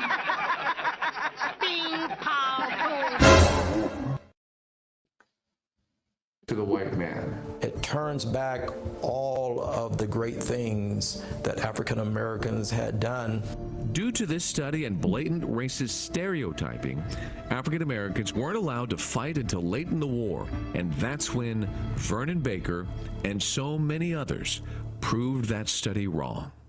They were denied their nation's highest honor, but their deeds could not be denied. In 1997, after a special review determined 7 African Americans were denied the Medal of Honor in World War II due to prejudice, Vernon Baker was the only one left among them. And God. Somebody put that in the chat. Somebody put that in the chat. After 7, there were 7 that was supposed to get the Medal of Honor. There was 7. There was 7 that was supposed to get the Medal of Honor. But the only one left, when they finally have the humanity? Oh, let me guess. Let me ask you, did Bill Clinton just have the humanity after all that time and they finally did? Or was it just like the nigga who, or the red man that gave Jackie Robinson the opportunity? They were so, oh, I just decided I want to finally give you. You need to wake the fuck up and understand that they ain't gonna give you shit just because they felt like it. Now, what year was this? Go find out what year they gave Vernon Baker the Medal of Honor. Jay, go look up what year they gave Vernon Baker the Medal of Honor, because that's the year that finally, after all his other brothers in arms died, they decided to do it. And see, this is why I told you need to wake up out that spell, because if you leave it to the enemy, you're going to be waiting 70, 80 years. You might die before they finally give you a half-ass celebration. Do you understand what I'm talking about, ladies and gentlemen? I can't even get no help up in here tonight. I really can't get no help up in here. Denied the Medal of Honor in World War II due to prejudice. Deeds could not be denied. In 1997, after a special review determined 7 African Americans were denied the Medal of Honor in World War II due to prejudice, Vernon Baker was the only one left among them. And God bless you, Vernon Baker. No, but you missed it, ladies and gentlemen. You missed it. Listen to what they said. Only after the red man decided that they participated in prejudice, that's when they apologized. Only then. Listen to what he said. In 1997, after this disciplinary board reviewed it, they decided, oh, it was 7 of these niggers we were supposed to give the award to. But it was racism. But I need you guys to think about this. Up until the red man decides that it's bad to do it, how come black people can't say it's racist? We don't have the power to say it's racist and make that the law.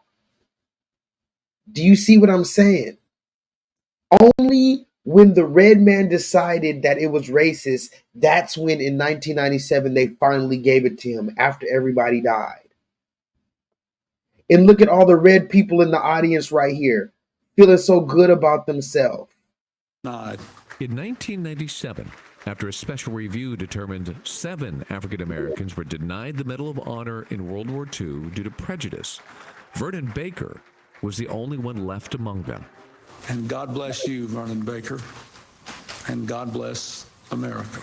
At a White House ceremony 52 years after his amazing feat, Baker receives the Medal of Honor. As a crowd stands, finally recognizing him for what he truly is, a hero, this soldier is moved to tears.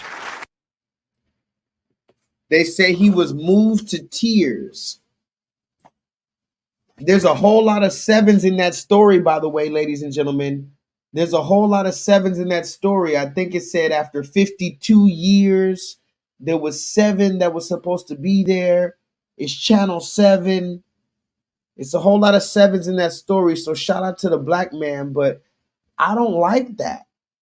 If you ask me my opinion, since I'm the dude on YouTube, I don't like that he has this Medal of Honor. I personally don't give a fuck about their Medal of Honor. I know that's a hot take.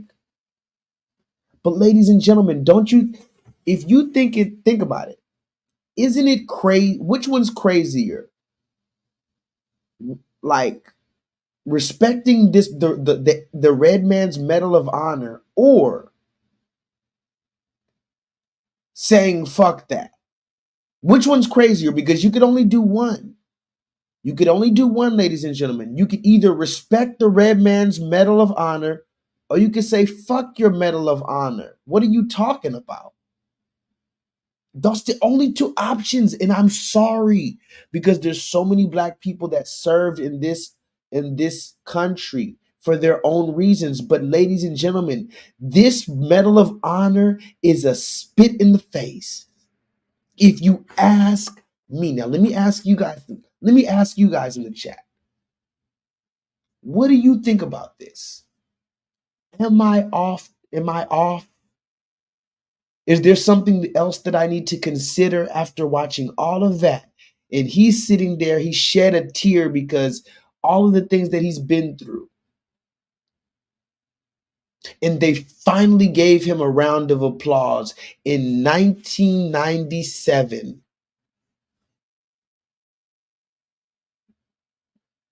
Am I wrong for saying fuck that? And not only fuck that, but fuck that. Now tell me, what am I missing, guys? And I need more people to comment. I always got my main 3-4 people commenting, but I got more than 3-4 people in the chat.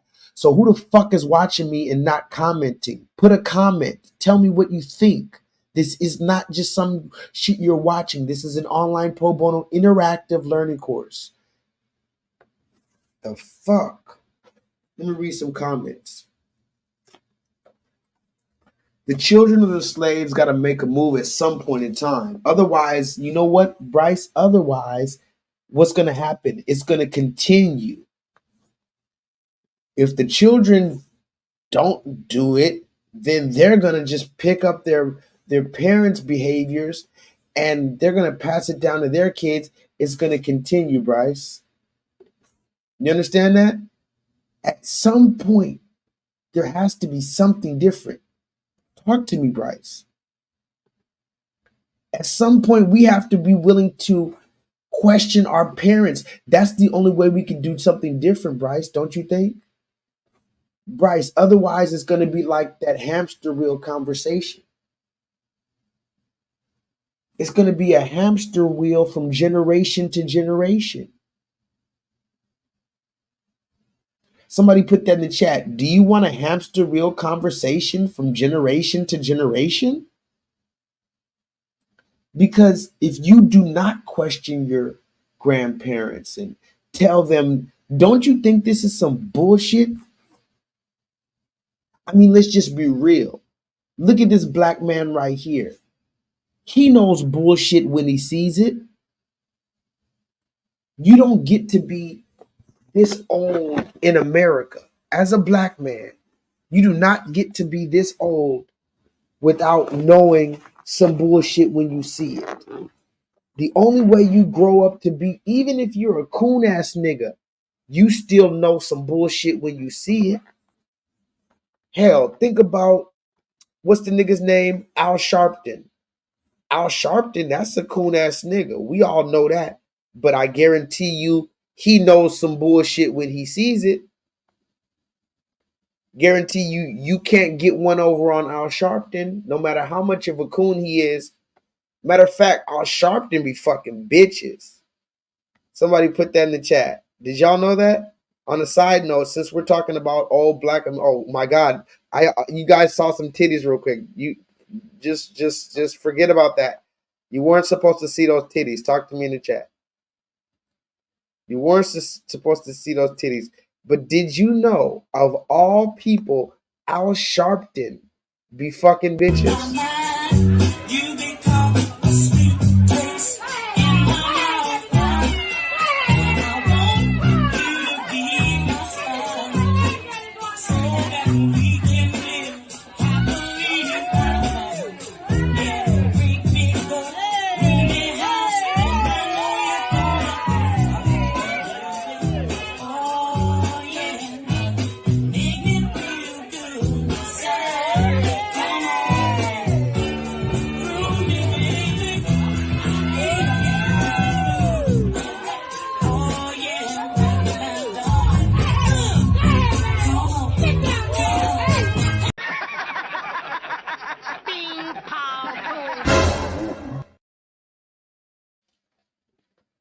So yeah, this man is crying, but what are we talking about, ladies and gentlemen? At some point, we have to ask these questions, and you know what? I had to realize I'm just gonna have to be the dude that's not popular. I'm gonna have to be the dude that's gonna have to have the hard conversations even before we're ready, Bryce. Because think about it. we're never going to be ready, quote unquote, for these conversations. They're too uncomfortable. So I have to be the bad guy who has the conversations that's not popular and makes people uncomfortable, makes people unsubscribe, makes people leave because they're not ready for the conversation yet. But if it's not for people such as myself that's going to have these conversations to break the ground, we'll never have the conversation. We'll be old as this man, still shedding a single tear because the red man, and that looks like some devil shit on his neck. I'm not gonna lie. I'm just gonna say what I gotta say. This is the Medal of Honor. Shout out to the people who served in our country and all that. But once you know about how they treated the Tuskegee, if we're talking about Tuskegee experiment, Tuskegee airmen, this, that, and the third, and you look at the Pentagon, look at the pentagram on his neck. Ladies and gentlemen, we have to wake up from this spell. We have to wake up from this spell. One left among them. And God bless you, Vernon Baker, and God bless America. At a White House ceremony 52 years after his amazing feat, Baker receives the Medal of Honor.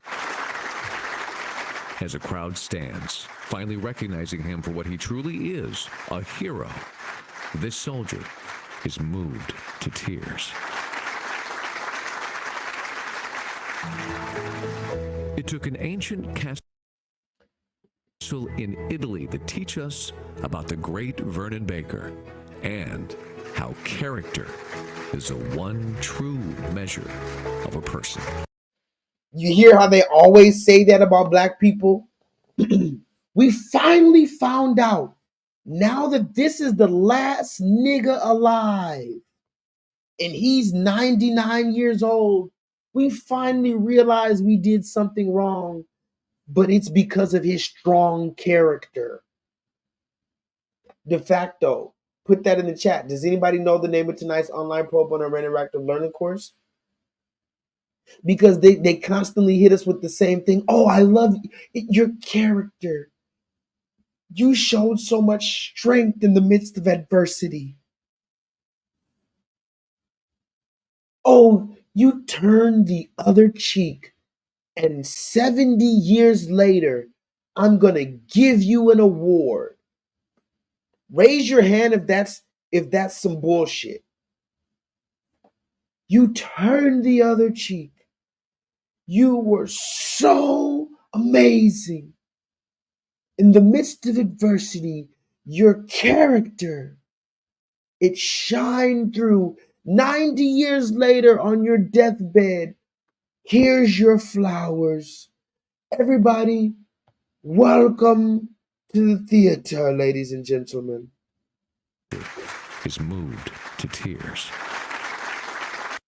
The Medal of Honor. As a crowd stands, finally recognizing him for what he truly is, a hero, this soldier is moved to tears. It took an ancient castle in Italy to teach us about the great Vernon Baker and how character is the one true measure of a person. Character. Somebody put that in the chat. Character is the one true measure of a person. Do you hear that bullshit? Yeah, that sounds good on a book. That sounds good on a Hallmark fucking card. Does character pay the rent, ladies and gentlemen? When was the last time you were able to pay a month's rent with your character?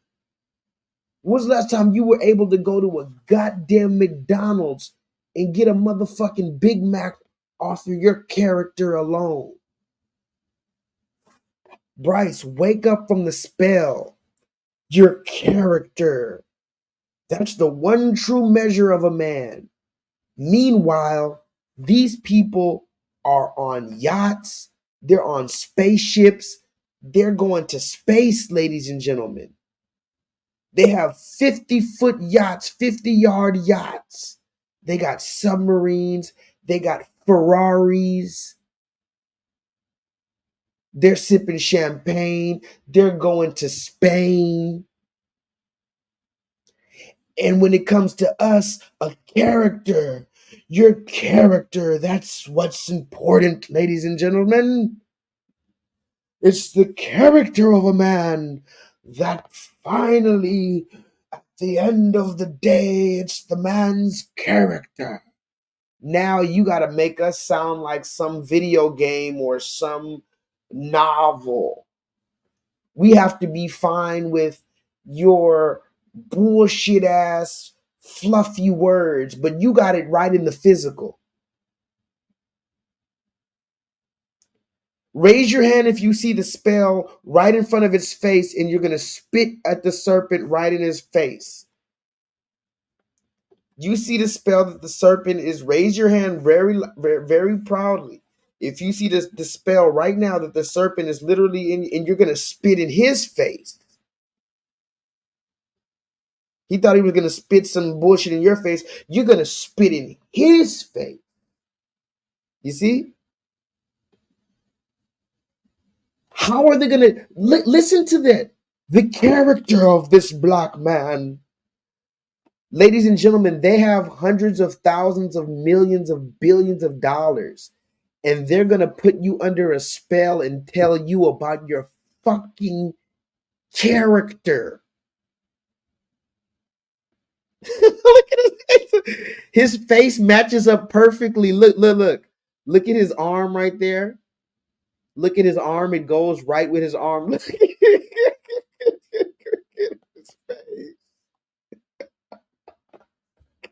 face. The character. This is my face. This is my face, Bryce. After 70 years. And all my niggas died. All my runaway niggas died. And I'm the last living nigga. And I've been telling them about the systematic enforcement of the ideologies of white supremacy. I've been doing 5-hour live streams on Monday night. I've been doing online pro bono interactive learning courses.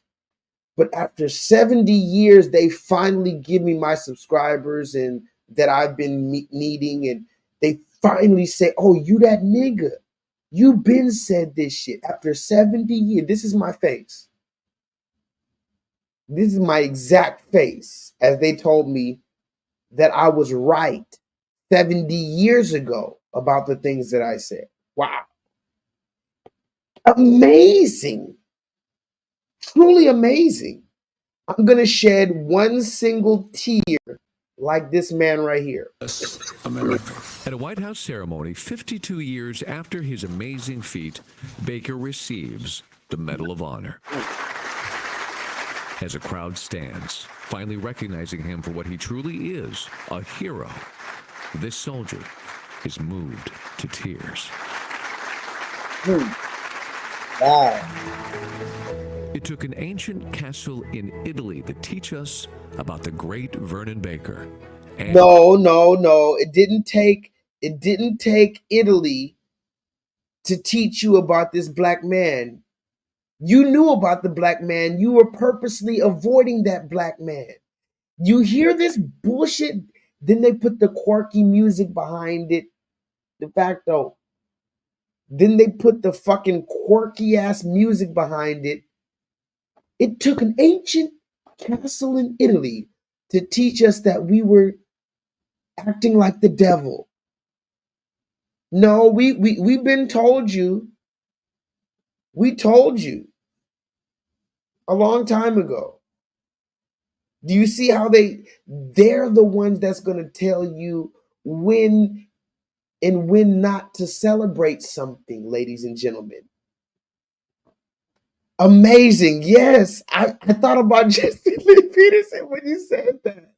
When I said that, I thought about I just saw a debate with Jesse Lee Peterson and the dude from the Philip Scott show. I think that's his name, Philip Scott.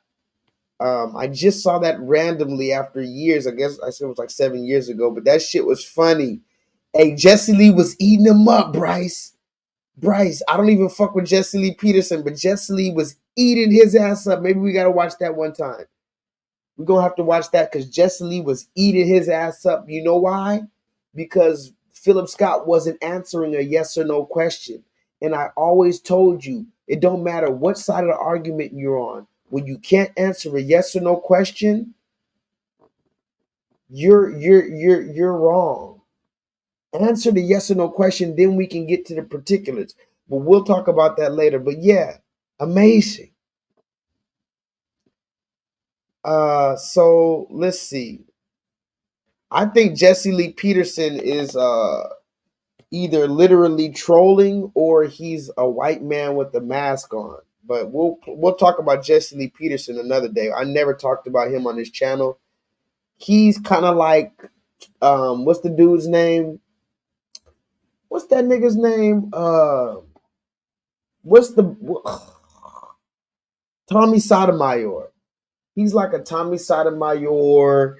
He's like a Charleston White. It's like certain people I don't feel like talking about on my channel because they're obviously trolling. But yeah, I will show you guys the conversation with Jesse Lee Peterson one day because he was eating old boy up.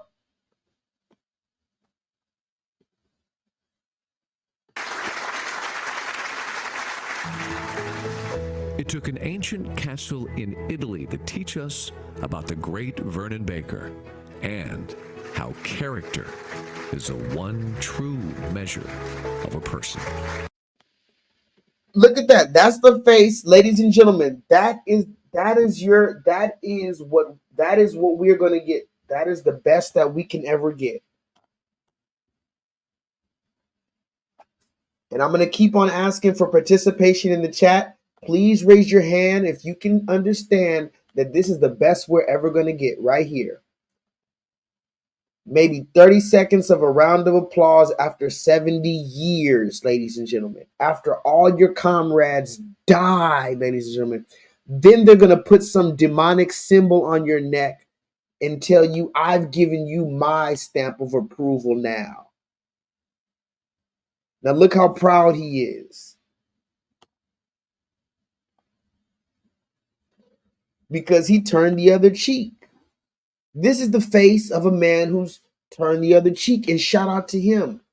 But again, I ask to my beautiful people all around the world of all races, if you're only going to ask black people to do this, can you please give us some credit and tell us that we are the children of God? Can you at least stop being racist against us then? Or at least paint Jesus black? How about that? That's my only question. Since we got to act like Jesus, and the only people that you tell to act like Jesus is black people, make him black. Let the little children see that he's black. Then maybe we'll have the conversation about turning the other cheek. I mean, am I wrong?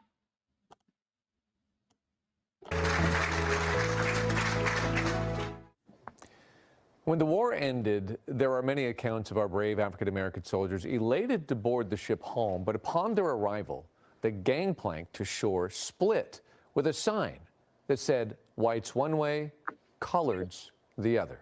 The war against Jim Crow was far from over. And back to that study, so to speak, at the Army War College, you think about who it could have influenced. And you look at the graduates in that period they were using. General Patton, General Eisenhower, who then became President Eisenhower, and you wonder the effect it could have had on them. Absolutely, absolutely.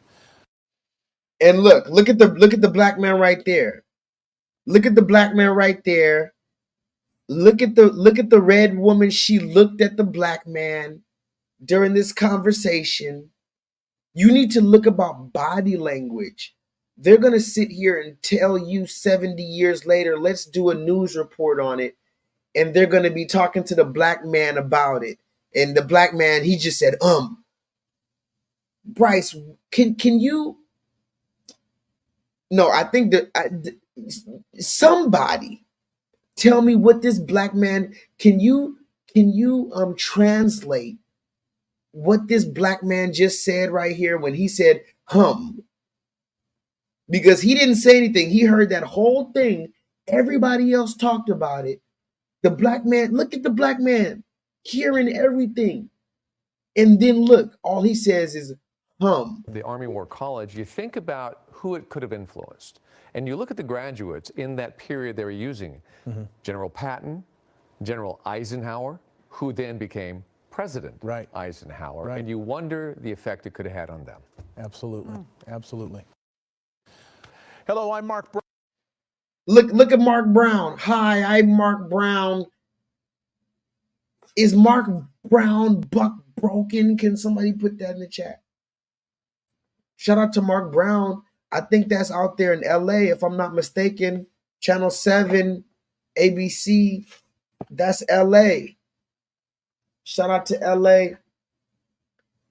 Hi, I'm Mark Brown. I might be buck broken. And yeah, now we're just gonna go to the next story. Even though, yep, you just heard it.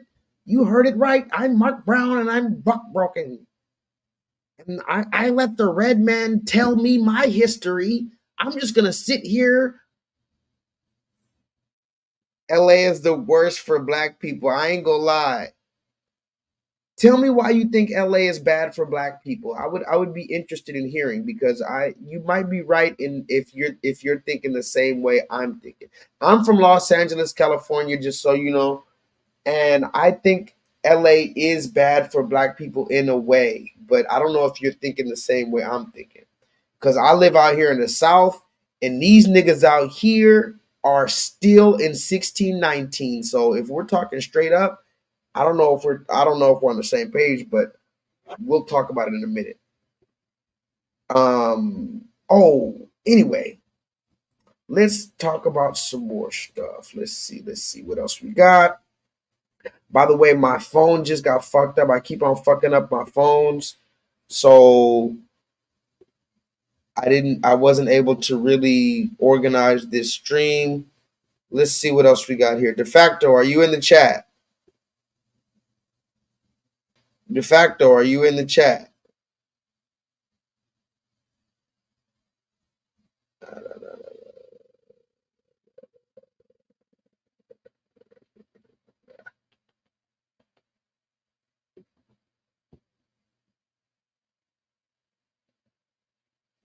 A lot of conservatives in particular would say that the rise in Islamophobia is a result not of hate, but of fear, a legitimate fear, they say, of quote-unquote jihadist terrorism, whether it's Fort Hood or San Bernardino or the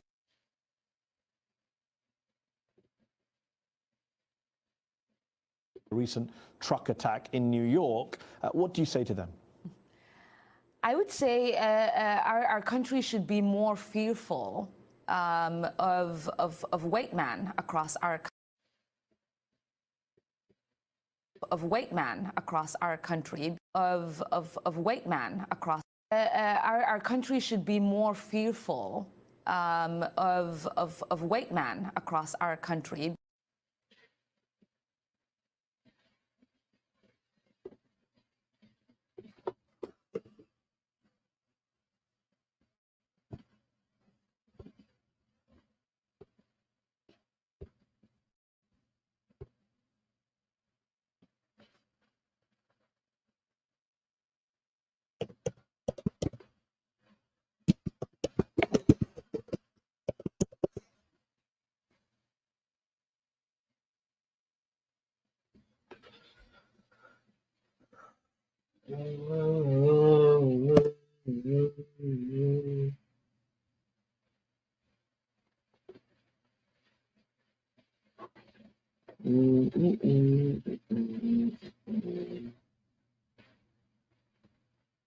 Oh, wait, hold on.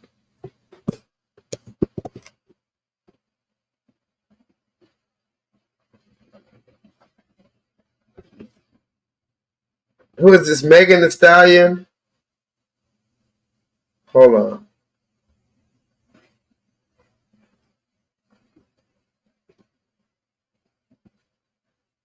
I believe that's a biological male. That might be a biological male, guys. She's always twerking on the goddamn screen.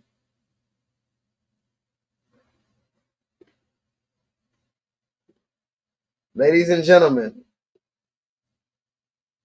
Ladies and gentlemen, ladies and gentlemen,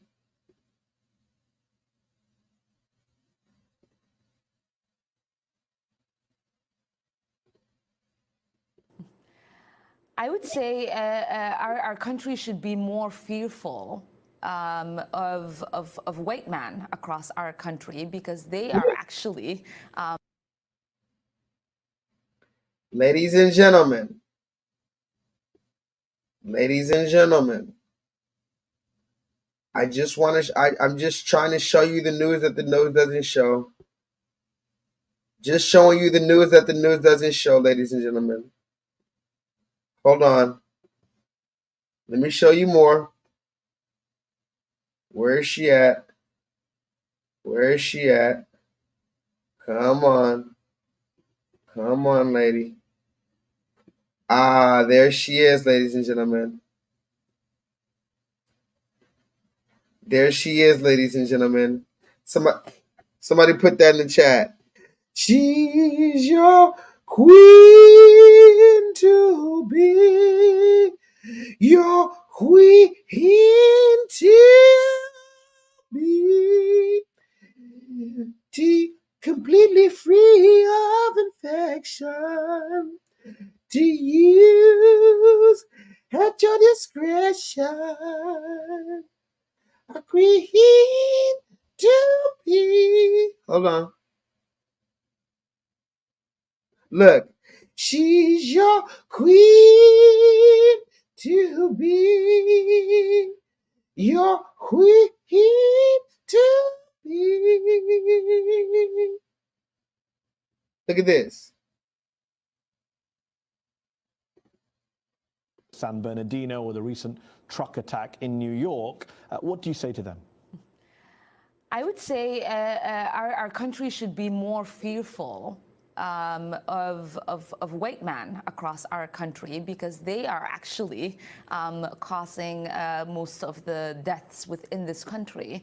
And so if fear was the driving force of policies to keep America safe, Americans safe inside of this country, we should be profiling, monitoring, and creating policies to fight the radicalization of white men.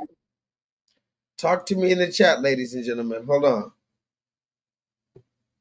Hold on.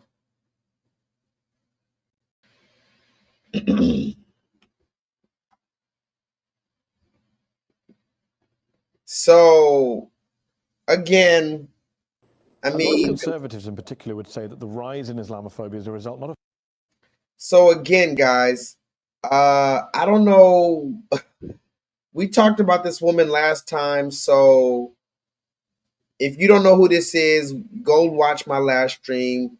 But we're just trying to differentiate the differences between black, right? And we're gonna have to talk about this woman another time because she has a lot of suspicious stuff going on. Let me see. Hold on. De facto, are you in the chat?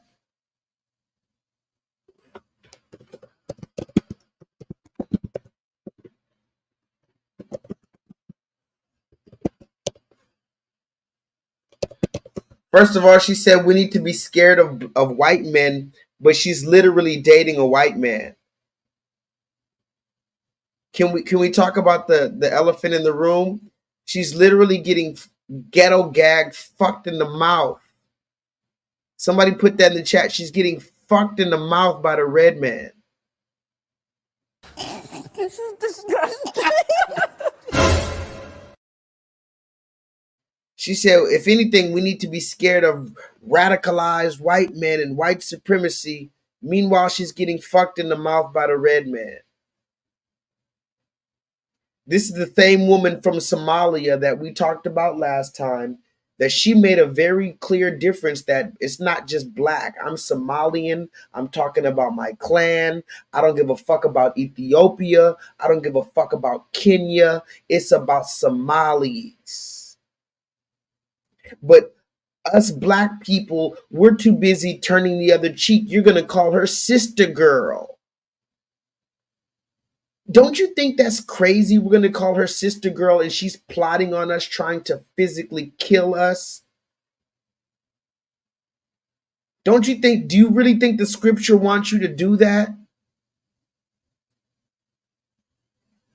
You think the scripture just wants you to allow the enemy all up in your business, all up in your shit, just to plot on you and kill you at all times? Talk to me in the chat. Is this what we're supposed to do as black people? And if that's the case, tell me in the chat, who's the other black people who's the other people on the earth who does that?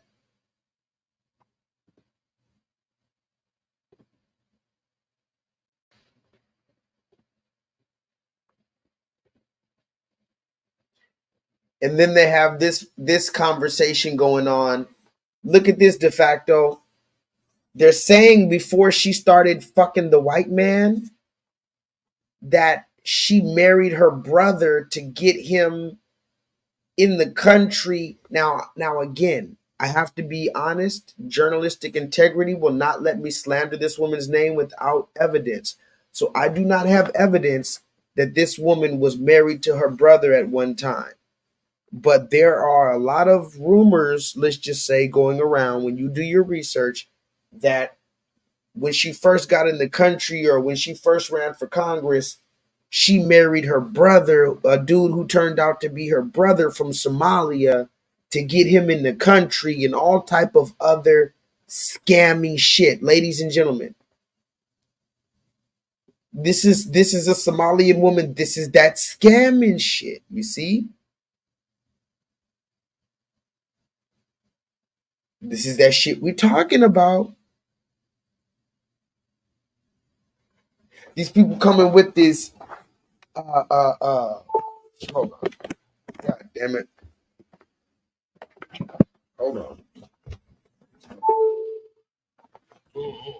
Yeah. There we go.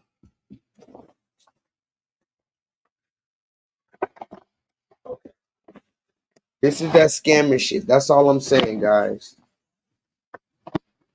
And it seems to be that there's only one group of people that aren't in on all of this information that we're talking about.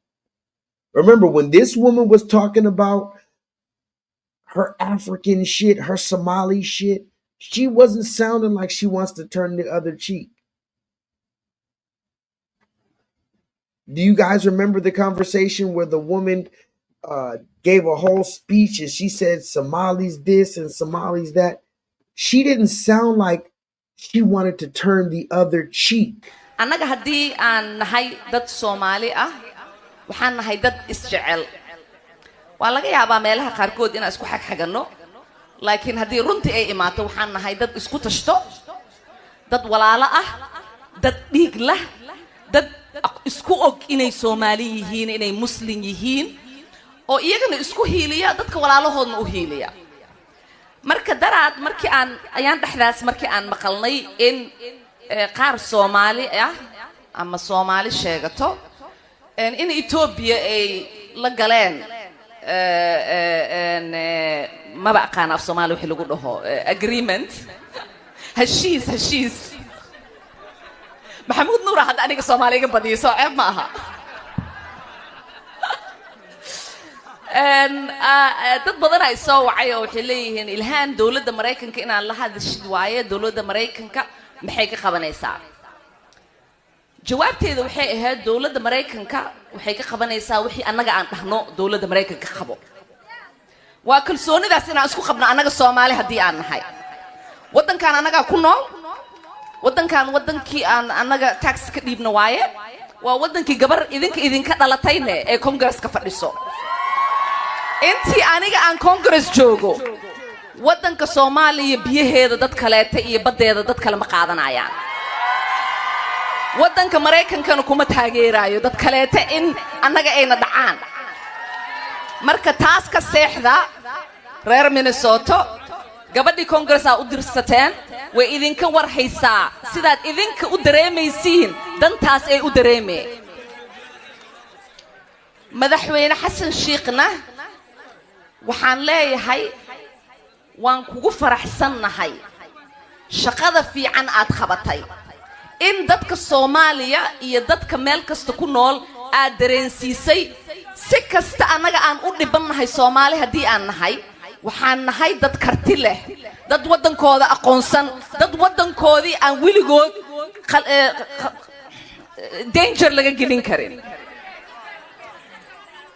marka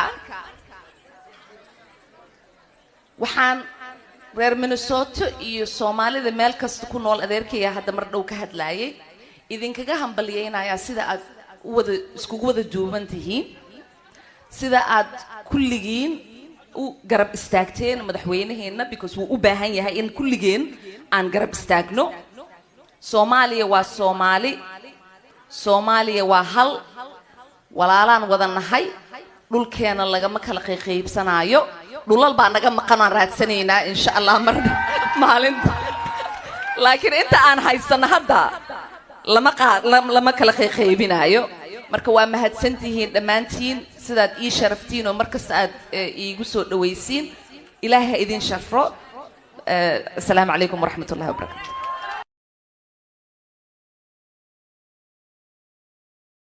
Now again, I'm not 100% sure that that's what she said, but the people are saying that this was an accurate depiction or accurate translation of what she said. Now the question is again that we have over and over. One, why are Black Americans the only people that's told to turn the other cheek? I still haven't heard that answer. I mean, Solodolo said it earlier, but I mean, really, let's just be real. If we are not the chosen people, why are we the only ones that's not only told to turn the other cheek when we're violated, but we're the only ones that actually do it? We're the only ones that believe everybody's black. Not only is everybody black, but even the red man is invited to the cookout because we turned the other cheek a long time ago. Do these people wearing this turban, this woman right now, does she turn the other cheek when somebody does something against Somalia? Let's keep it a buck. And if the answer is no, I stand here. My bad. If the answer is no, that she does not turn the other cheek, well, then we need to have a conversation. Now, Bryce, where you at? Where you at, Bryce? Now, I'm going to show some videos because my phone is fucked up. And I'm going to show you now some other cool videos, guys. We're going to have a nice reaction video. How about that? I never seen this video. I just saw the thumbnail. Talk to me in the chat. Bryce, where you at? I just saw the thumbnail. Damn it. Damn it, damn it, damn it. Hold on.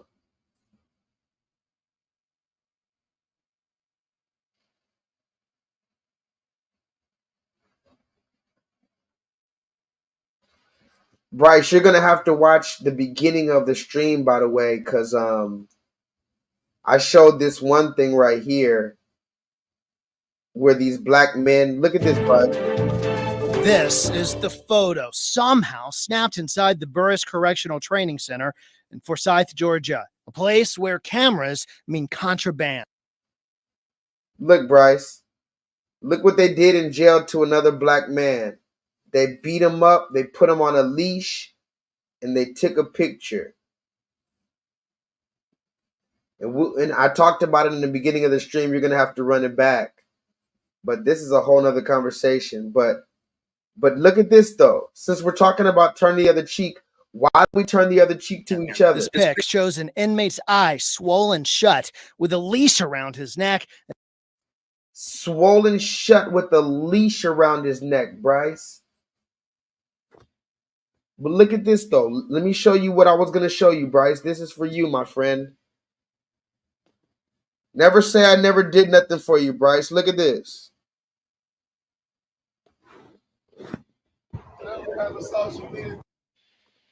Sauce Walker.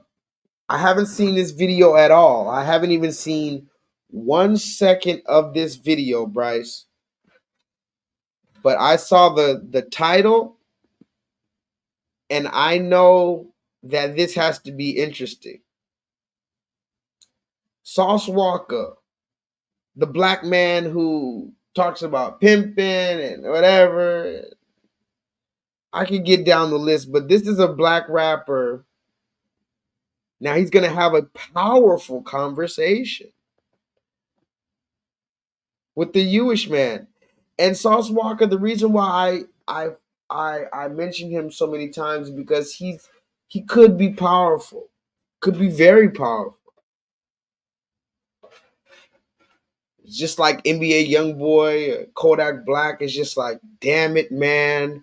Why do you you know what? I would ask why he acts like a nigger, but it's because it got him inside that phantom, that phantom right there, or that Bentley or that Rolls Royce, whatever that is. That's why he acts like a nigger. But let's see what this conversation is about. Federal law allows citizens such as myself to reproduce, distribute, or exhibit portions of copyrighted motion pictures, videotapes, or video discs under certain circumstances without the authorization of the copyright holder. This is called fair use and is allowed for purposes of criticism, news reporting, teaching, and/or parody, which does not infringe the copyright 17 U.S.C. 107.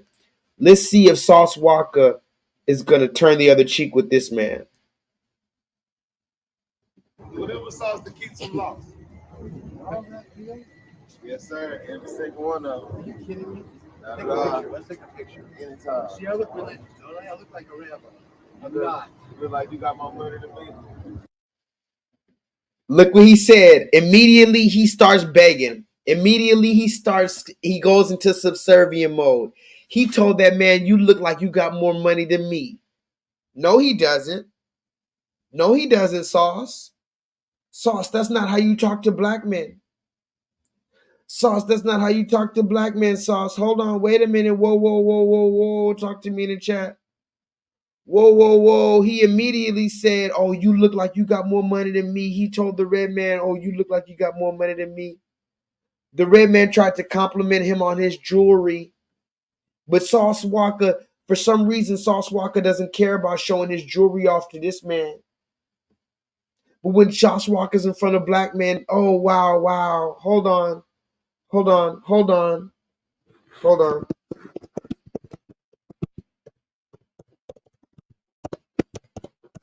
Hold on.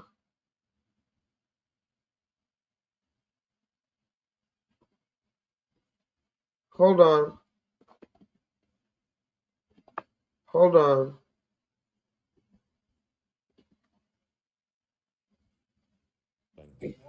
You already know, man. King of Ring, Johnny Dam.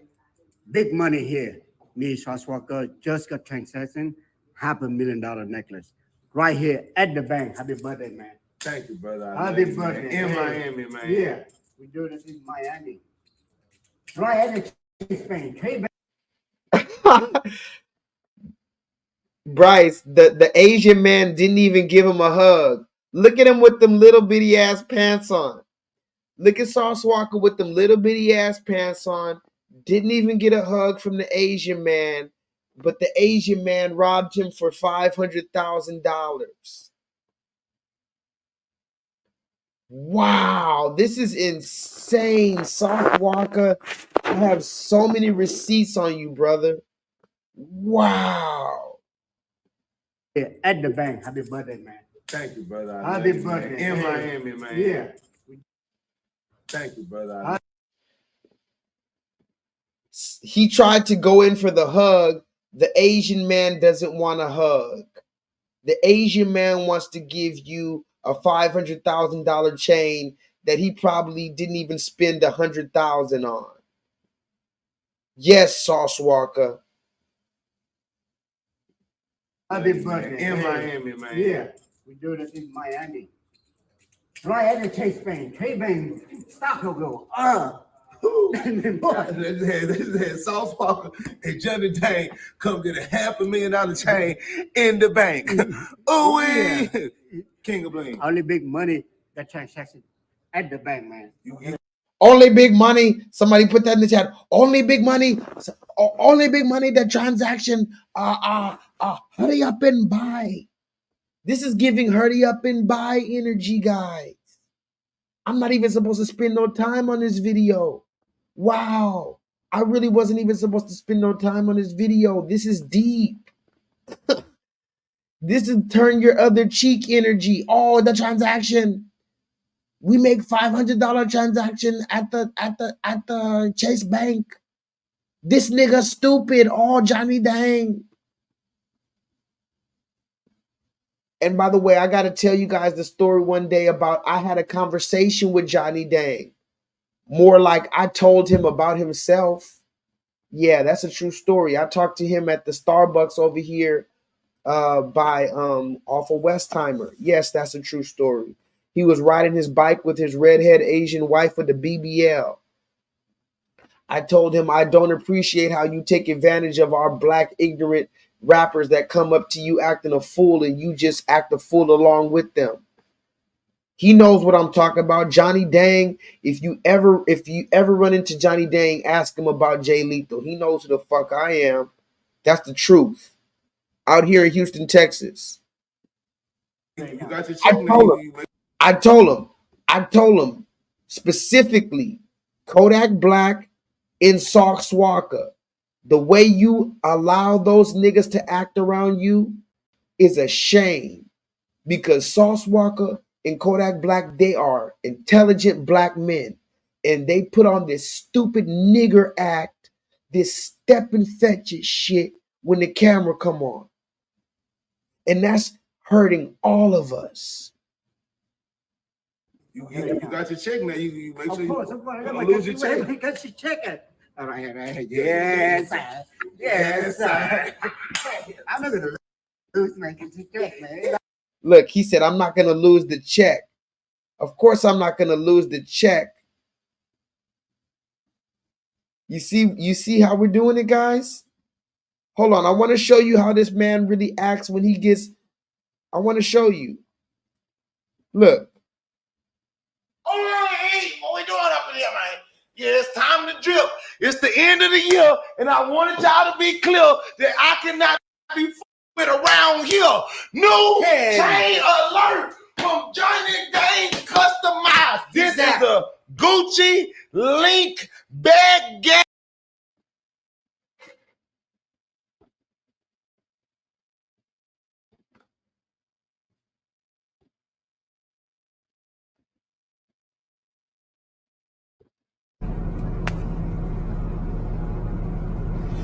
Man.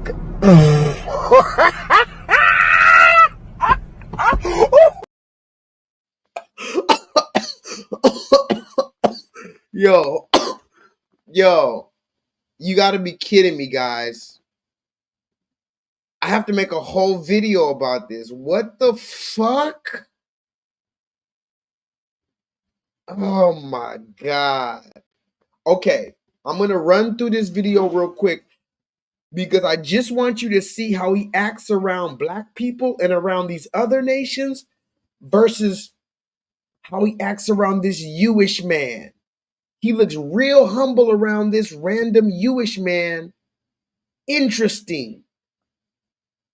Somebody put that in the Jesse Lee Peterson voice. Amazing. Oh, hey, what we doing up in here, man?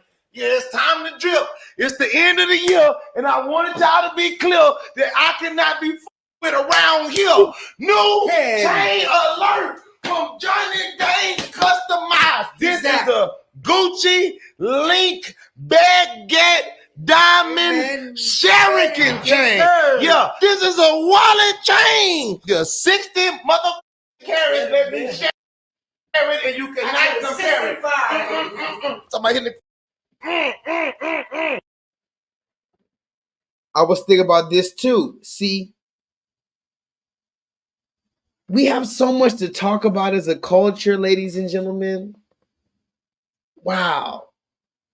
We can go into the pimping.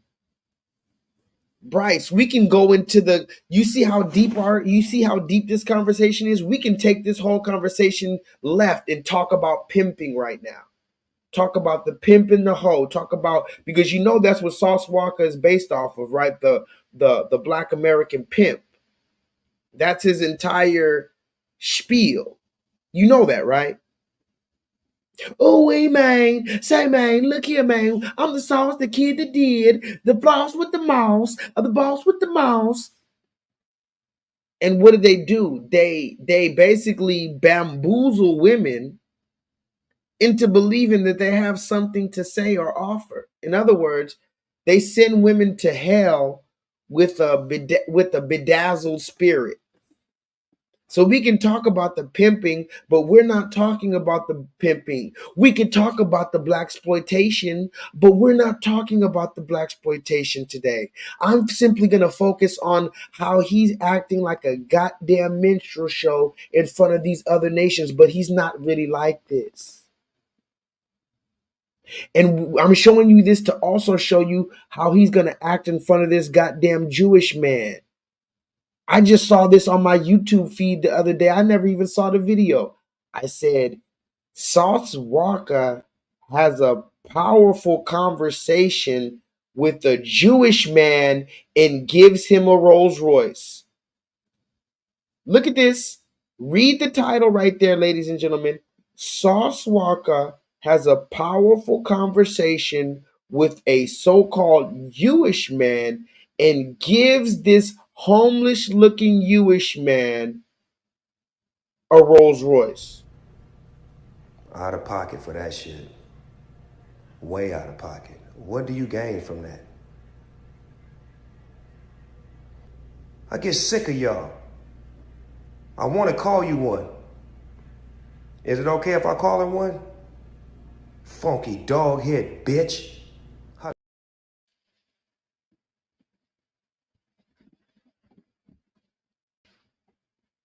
Ladies and gentlemen, I present to you a possible buck-breaking humiliation Illuminati sacrificial ritual.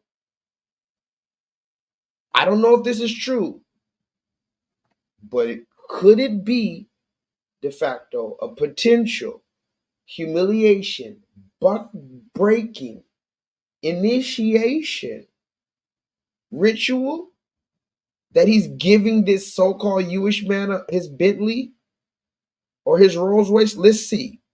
Whatever kind of sauce you need, whatever sauce to keep some lost. Yes, sir. Every single one of them. Are you kidding me? Take a picture. Let's take a picture. Anytime. See, I look religious, don't I? I look like a rabbi. I'm not. You look like you got more money than me. Now, can you hear this? I need you to make sure that you hear this. The Jewish man came up to him. He said, let's take a picture. You got all that jewelry, but I look like a rabbi. The black man said, no, you look like you got more money than me. So why is he toned down now? Why is he giving out cars now? How does this man look like he has more money than him, but when he goes around black people, he's the loudest in the room, telling them he's the flyest in the room. When he's around black people, I'm this and I'm that. I got this. It's about me. But when you talk to the goddamn Jewish man, I'm just going to let this play. I'm just going to let this play. I'm not even going to say a goddamn thing. Whatever kind of sauce you need, whatever sauce to keep some lost. Yes, sir. Every single one of them. Are you kidding me? Take a picture. Let's take a picture. Anytime. See, I look religious, don't I? I look like a rabbi. I'm not. You look like you got more money than me. You know what? You know what? You got on your teeth. Jump up in there, man. Let me get you.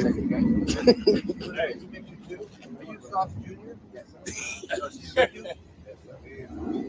You got more sauce than me. I'm baby sauce. Yep. You got more sauce than me. What's the most important thing? What's the most important thing in the world? Besides money and women, and that's not the That's not important at all. What is important? Sharing the knowledge. What? Sharing knowledge and prosperity. Okay, what do you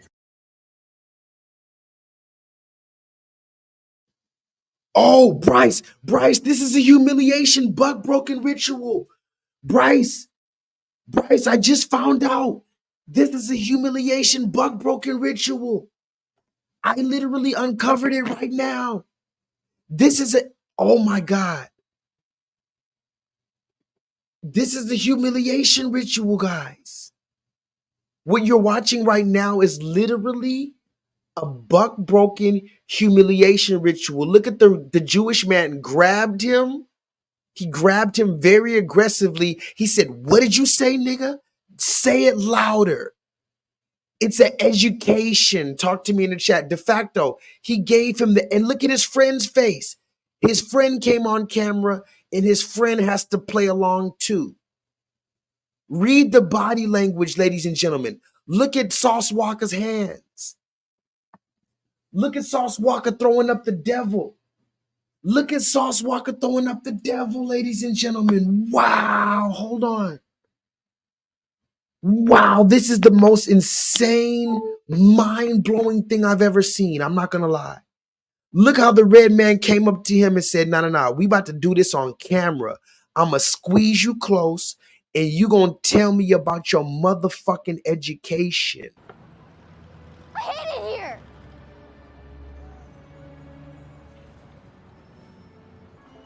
I hate it here. Waking up in the morning, thinking about so many things. I just wish things would get better. I'm trying to get rid of them, but nothing seems to stay the same. Woke up in the morning, doing my hair, makeup, getting my clothes on. Walking into school, thinking of what is going to happen next. Oh, whoa, things are just caught up in my mind. Just cannot get rid of them. I am worrying and worrying, I just cannot get rid of them. Sauce to keep some lost. Yes, sir. Every single one of them. Are you kidding me? Not at all. Let's take a picture. Anytime. See, I look religious, don't I? I look like a rabbi. I'm not. You look like you got more money than me. You know what? You know what? You got on your teeth. Well, jump up in there, man. Let me get you. Hey, are you Sauce Junior? Yes, sir. You got more sauce than me. I'm baby sauce. Yep. You got more sauce than me. What's the most important thing? What's the most important thing in the world? Besides money and women, and that's not. That's not important. Listen to what the red man asked him. Listen to what the red man asked him. So let's get on camera. I'm gonna squeeze you close. Now tell me about your education. Listen what he said. He said, "Hey, black man, what is the most important thing in the world besides the money and the big booty bitches?" Listen to this, guys. What you're watching before your very eyes is the controllers. This is the man that controls Sauce Walker. Let me show you something else. Hold on.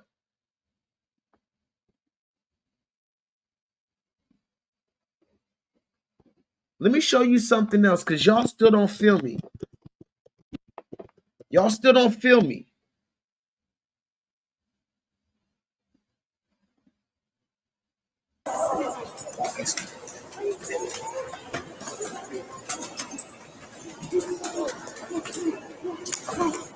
Little ass nigga. Little ass nigga. Little ass nigga. Little ass.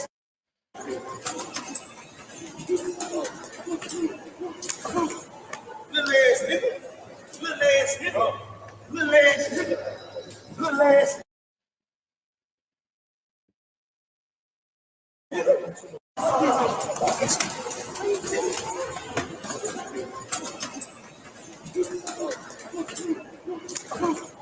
Little ass nigga. Little ass nigga. Little ass nigga. Little ass nigga. What's gonna happen to you? I'm South Gotti. You was a little ass kid, nigga. I run in the street. You touch me, you are done, boy. Look, puss ass nigga. I will beat your little ass. I just slapped you. I slapped you again. Talk to me in the chat, ladies and gentlemen. He said, "I'm Sauce Gotti. I run these streets, you little ass nigga." How does he run the streets, ladies and gentlemen? I'm just asking. Hold on. Hold on. Hold on.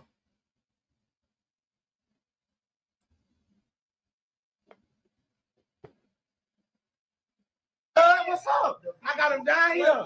Yeah, big old inside. He's down here. Hold on. Let me find another video. Hold on. Hold on.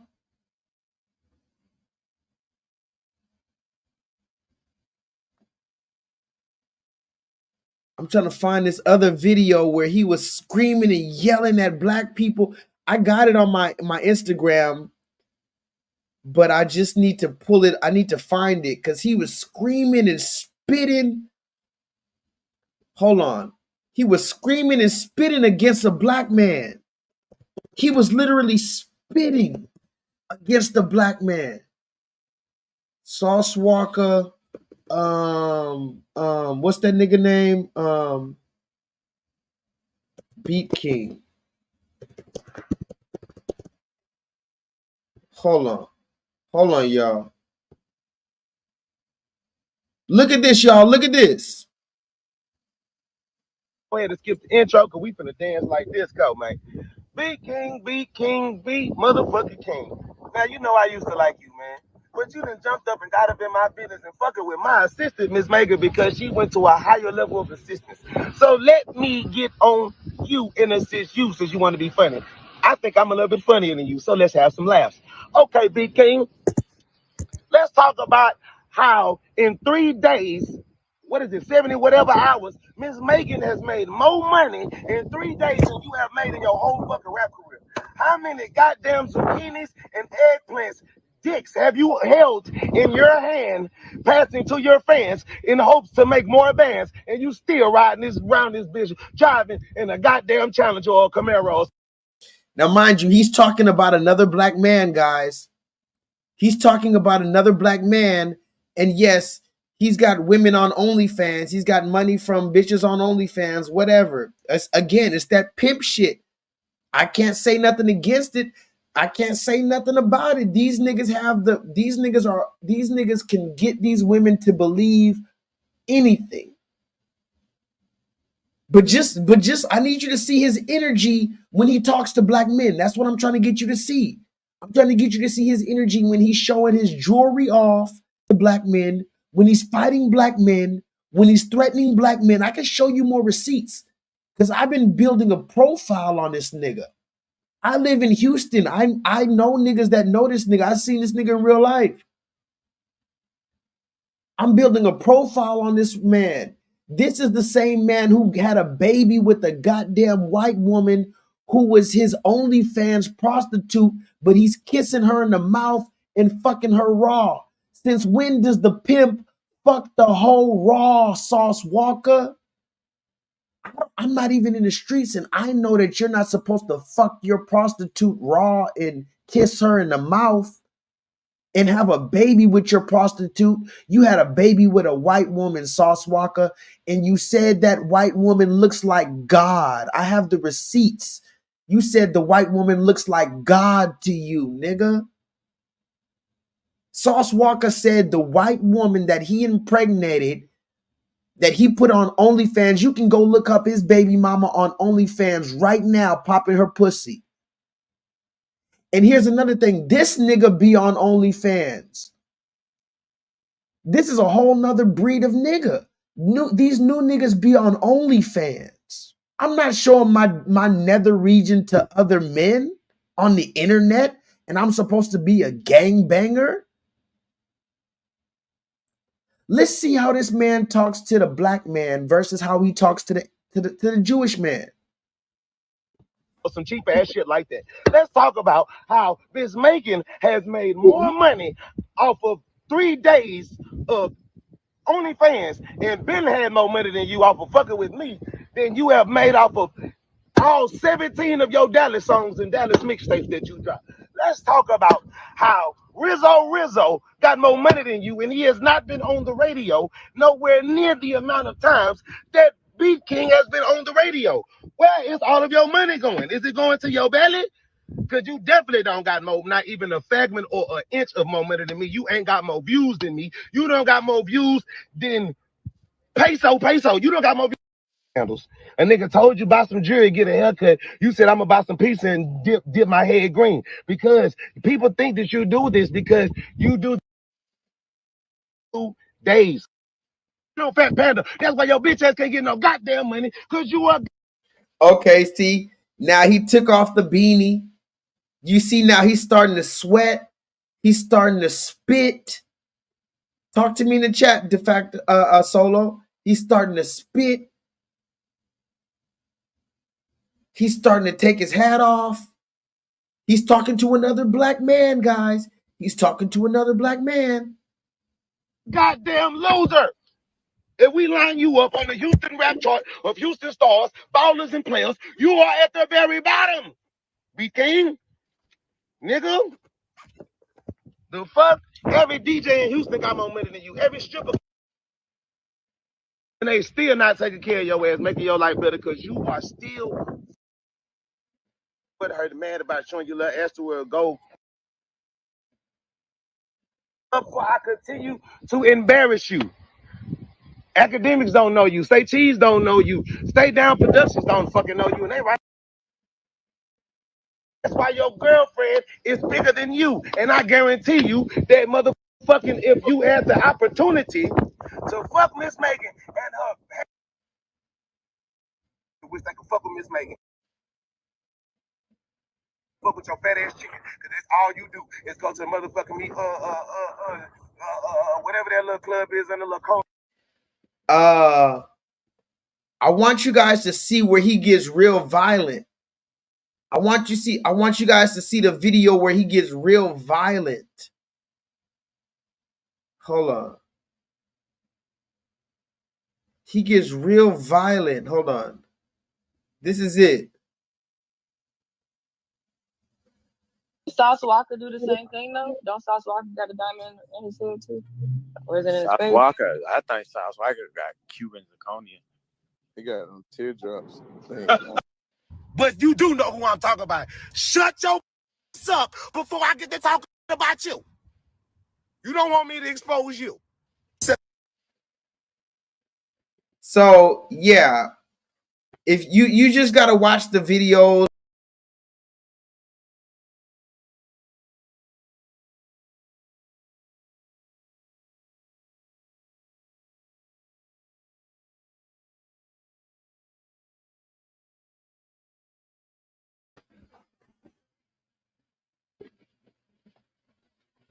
Damn, hold on. What the fuck happened? What the fuck? Okay, my bad. Present, share screen. My bad, y'all. I fucking pressed the wrong button. Anyway, you gotta watch the videos of him fighting other black men because he starts screaming and yelling. And now I want you to see how he talks to the Jewish man. Look how he talks to the Jewish man, guys. Look how he talks to the Jewish man real quick. What up, the Flame? Look how he talks to the Jewish man, the Flame.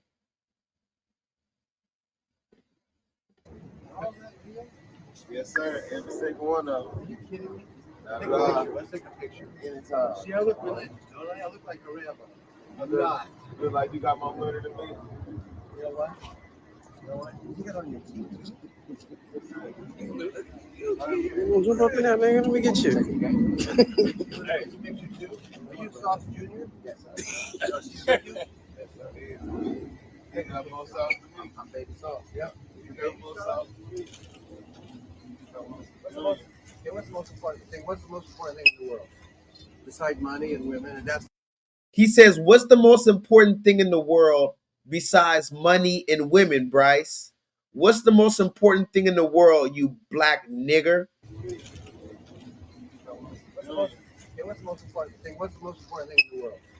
Besides money and women, and that's not the That's not important at all. What is important? Sharing the knowledge. And what?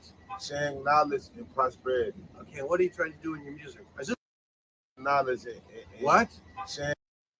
Inside money and women, and that's not the That's not important at all. What is important? Sharing the knowledge and What? Sharing knowledge and prosperity. Okay, what?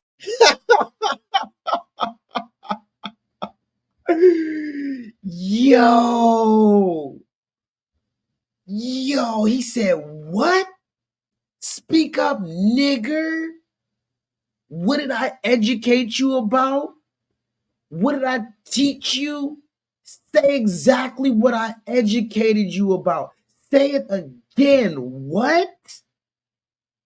Sharing knowledge and prosperity and sharing this Judaism, and that's literally his handler. Look how he's handling him, Chocolate Melanin. Look how he's literally handling him. He grabbed him by the shoulder. He grabbed him by the shoulder to show control over him. If you look into the politicians and stuff, when they show the politicians that meet each other, North Korea meets America, America meets Russia, they show how the presidents greet each other, who has the more dominant handshake, who grabs this and that. Oh, Bryce, his homeboy is still a gangster. His homeboy's not used to this Hollywood shit. He can't hide his face. Sauce Walker probably might have got his booty touched. He may have got his booty touched by now. So he's like, all right, this is how it goes. But his homeboy is like, I don't even know what the fuck is going on. Really? But look at his handler. Look at his handler. Look how he puts his hand on his shoulder. Look, he puts his hand on his shoulder right here. Wow. And look at Sauce Walker.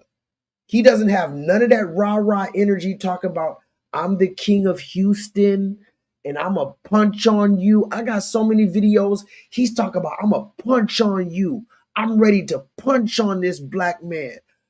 He said, fuck all that talking. I'm going to punch on you. Or how about this one? Look at this one. Look.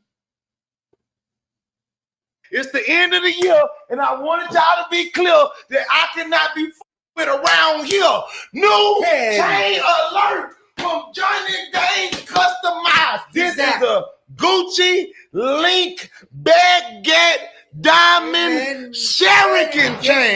Yeah, this is a wallet chain. The 60 mother carats, let me share it, and you cannot compare it. Somebody hit the kill it. That's how we need to do it. Sweet! Yeah. Pull it out. Sweet!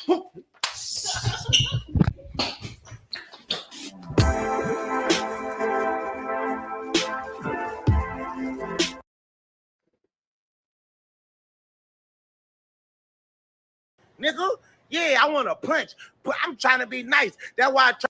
Hold on, academics. Let's get this shit live and motherfucking clear. My energy is the same, nigga. I want to punch, nigga. Yeah, I want to punch, but I'm trying to be nice. That's why Trey just came over here to calm me down as a big brother. Say, well, come on now. You got to think how bigger things is going with life. Maybe we can come down and be, hey, look here, don't get this shit misconstrued or misconfused. I got the same energy. Trey just got me saying I want to punch for peace instead of punch.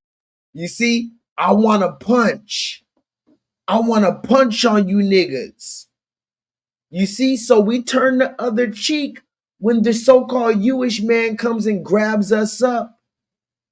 But when it comes time to beef with other black men, I still want to punch you niggas. Ladies and gentlemen, this is amazing. He says, I want to punch you niggas. Hold on, academics. Let's get this shit live and motherfucking clear. My energy is the same, nigga. I want to punch, nigga. Yeah, I want to punch. I want to punch. Where's that energy right here? Where's the energy with the Jewish man? Does he want to punch when the Jewish man talks to him? Does he want to punch when the Jewish man talks to him?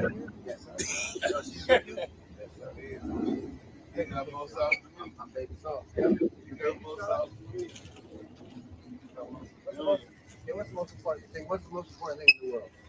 Besides money and women, and that's not important at all. What is important? Sharing the knowledge and What? sharing knowledge and prosperity. Okay, what are you trying to do in your music?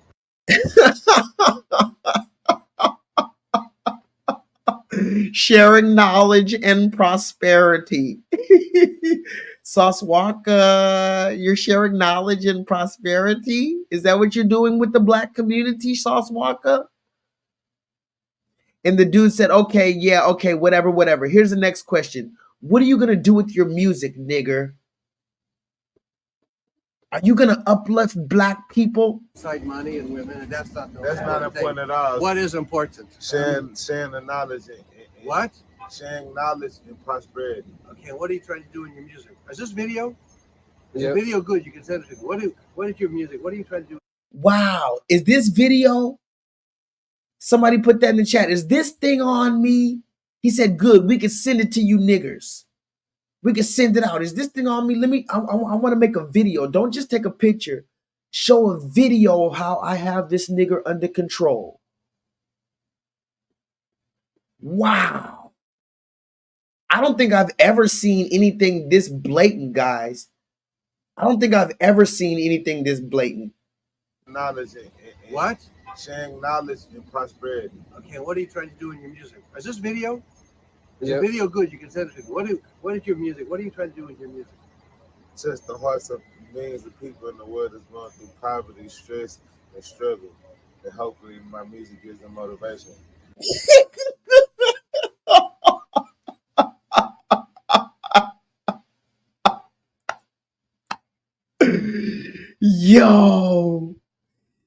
Yo, he's literally acting like a toddler. Look at the white man, like, say it louder, bitch ass nigga.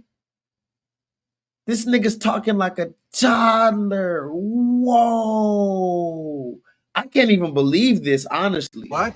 Sharing knowledge and prosperity. Okay, what are you trying to do in your music? Is this video? Is the video good? You can send it to me. What is your music? What are you trying to do with your music? Touch the hearts of millions of people in the world that's going through poverty, stress, and struggle. And hopefully my music gives them motivation. Go do something? The situation. Very good. Yeah, that's what my music's about. Ghetto gospel. Check it out. I'm going to listen to you. And we locked in now. So when we come with a new deal, you standing right here. My music is really about that. Growth, development, financial literacy.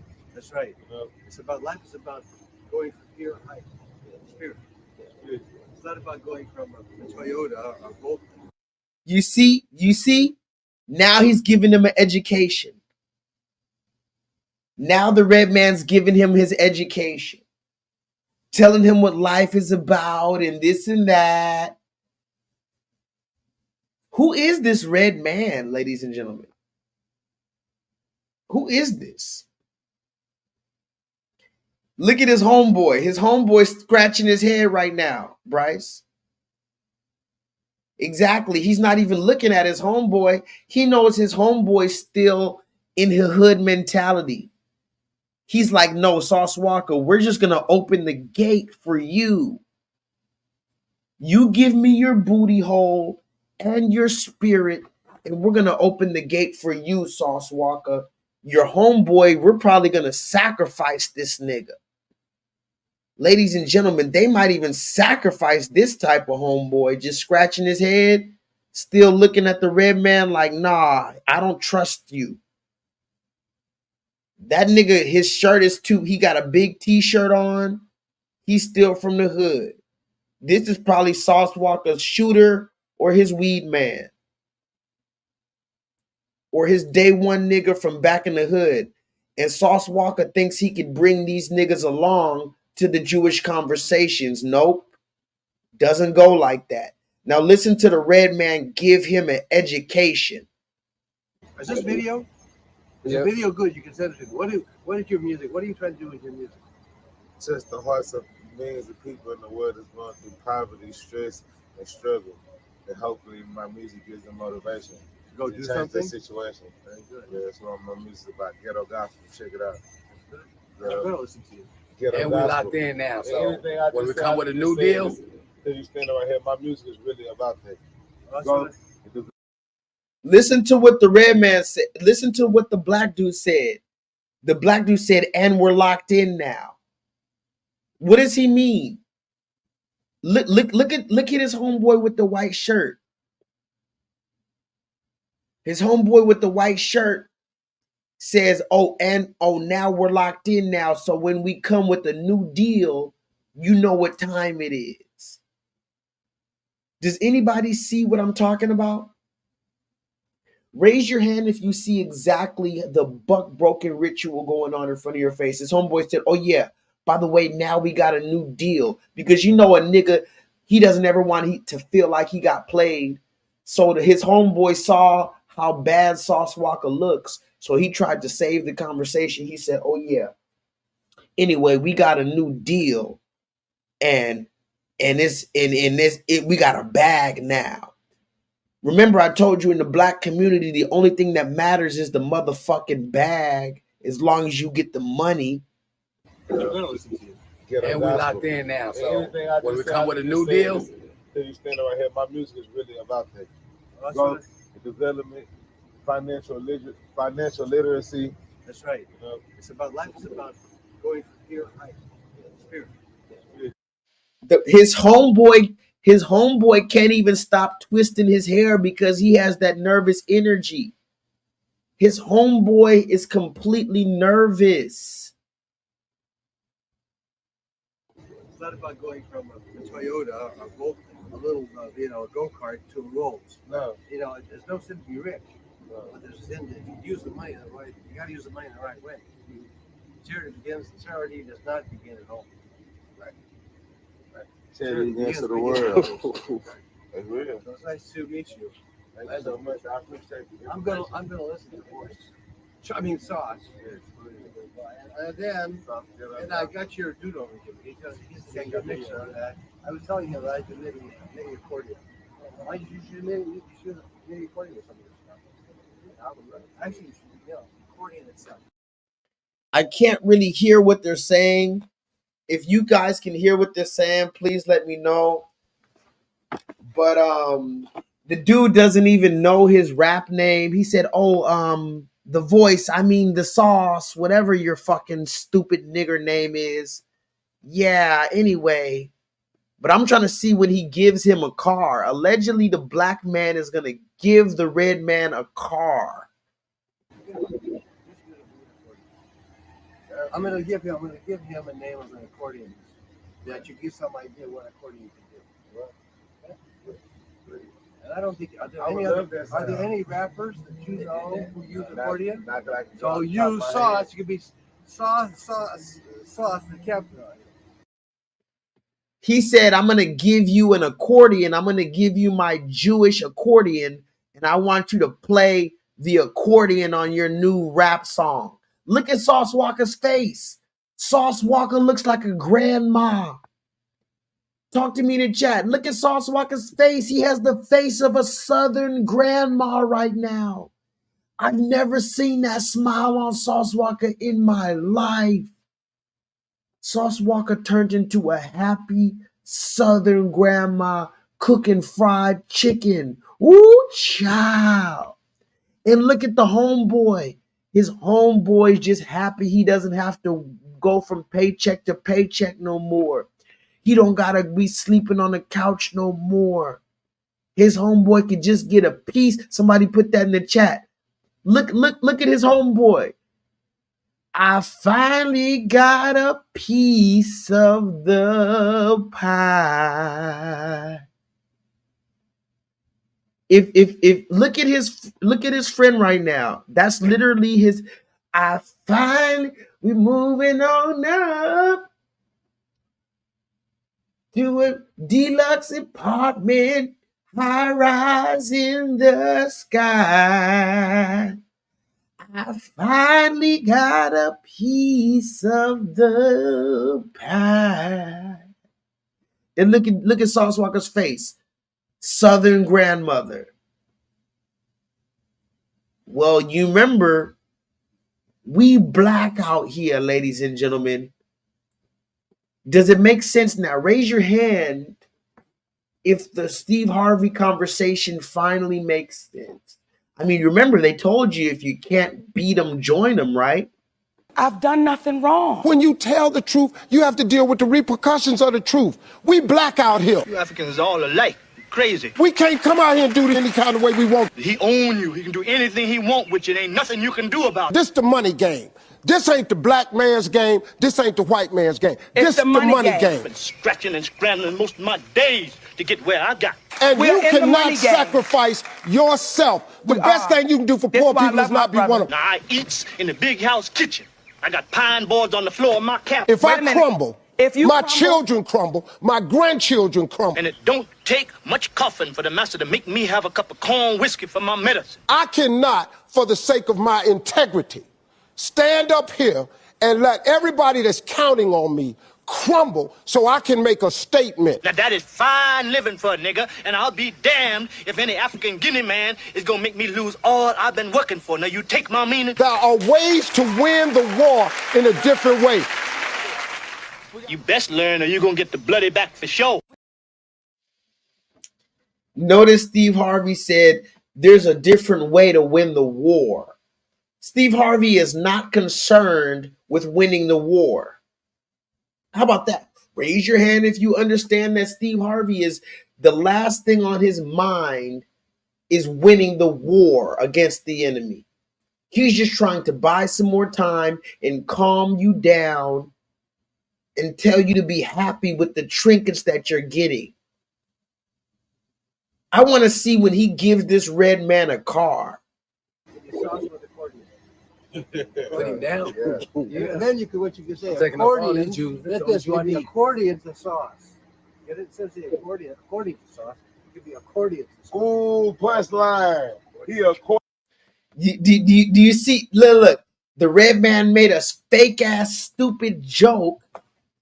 He said, I'm going to give you an accordion, but you could call it accordion to sauce. Instead of according to sauce, you can make it according to sauce. And Sauce Walker said, oh my God, that's the best punchline I've ever heard, white man.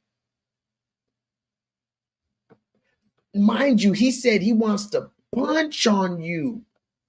Look how he talks to the black man. Look how he talks to the black man. I want to punch on you, nigga. Hold on, academics. Let's get this shit live and motherfucking clear. My energy is the same, nigga. I want to punch, nigga.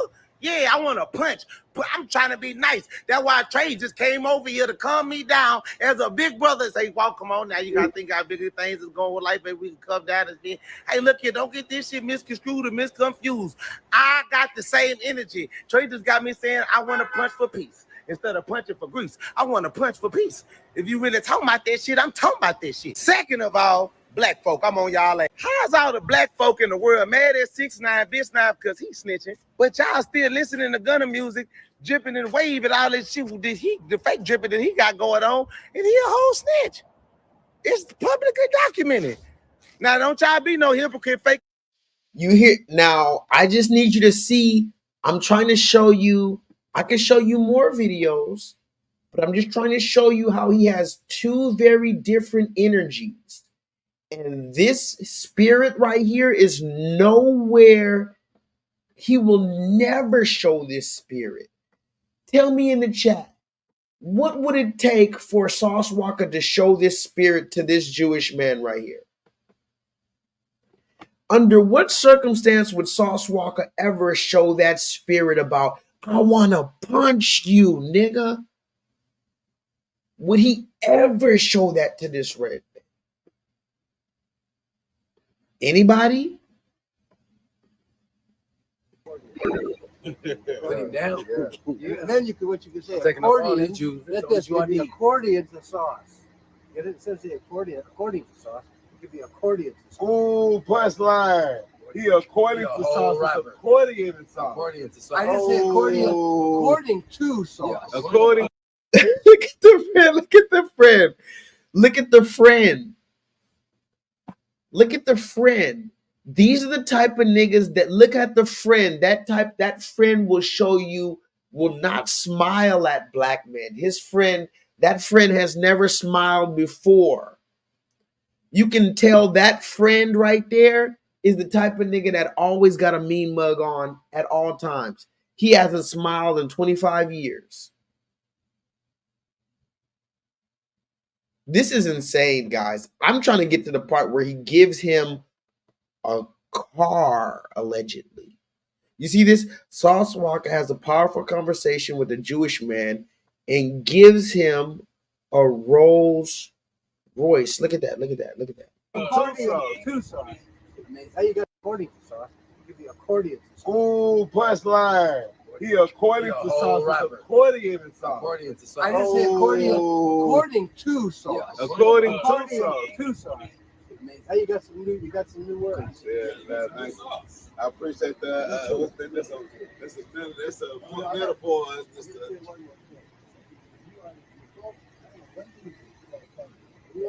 And look, Sauce Walker's trying to end the conversation. He's like, all right, man, thank you, thank you. And the Jewish man's like, no, we're still talking. I'm still educating you. Remember when, and speaking of the homeboy, did anybody ever see the video I showed you about Carmelo Anthony? Carmelo Anthony, who was supposed to be up there with LeBron James, he said when he got to the NBA, the Jewish man, David Stern, came to him and told him, you need to get rid of those niggas that you're hanging with. We know exactly what those niggas are doing that you're hanging with. And if you want to make it to the NBA and make it through this gate, you got to let go of those niggas that you've known for your entire life. Do you remember that? Look at the red man still controlling the conversation.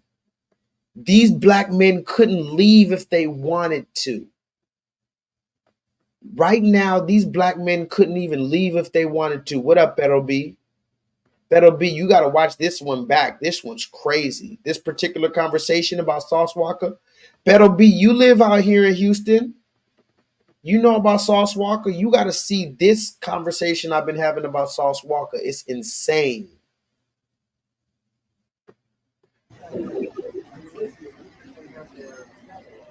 Because without you, it's not him. Without him, it's not you. So what I was saying to you, you have a big responsibility. Yes, sir. If somebody kills you because of whatever, so I say rappers, seems like rappers are getting shot. Oh, listen to what he's talking about now. He said you got a big responsibility. If somebody kills you for whatever reason, it seems like these rappers are getting shot. Wow, is that a threat? Is that a threat? This is insane. Listen to what he told him. Oh, you know you niggas are getting shot. You got a big responsibility, Sauce Walker. With these little bitty shorts on. Because without you, it's not him. Without him, it's not you. So what I was saying to you, you have a big responsibility. Yes, sir. If somebody kills you because of whatever, so I say rappers, seems like rappers are getting shot. It's dangerous, dog. It's dangerous. Why? There's so many fruits of labor that other people don't get to experience, and they go jealous, confused. So they want to knock you out of the box, eh? Yeah, some of them actually were fans or used to like you or love you, but they just can't go to the places in life that you're going. You said it. Bryce said this earlier. If you look very closely at this video, Sauce Walker never looked in that man's face. He's acting like it's a really sunny day outside. He's closing his eyes. He's looking down. The other dude's looking dead in his eyes. And Sauce Walker's looking down, closing his eyes. He's not looking at that man. If you watch this entire video, he hasn't looked at him one time. He's terrified of this Jewish man. But he starts punching on black men. Listen to what he said about the black men. He wants to punch them. This shit live and motherfucking clear. My energy is the same, nigga. I want to punch, nigga. Yeah. I want to punch, nigga. You see? But with the Jewish man, he can't even look at him in the face. And now he's explaining to the red man why black people are killing each other so much. Isn't that special, ladies and gentlemen? Isn't that beautiful? Now the red man is asking the black man, even though the red man knows exactly what's going on, the red man said, why don't you tell me why you niggas are dying so much? And you're a rapper, you might be next. You might die next, nigga. I wonder what Sauce Walker would do if a black man told him that he might die next. Can anybody tell me what Sauce Walker might do if a black interviewer said, you know, you might die next? Would he just sit there, well, you know, it's just jealousy and, you know, these people and they don't got as much money and they never see no money and this is why the black people kill each other? Bryce, this entire segment is for you, bro.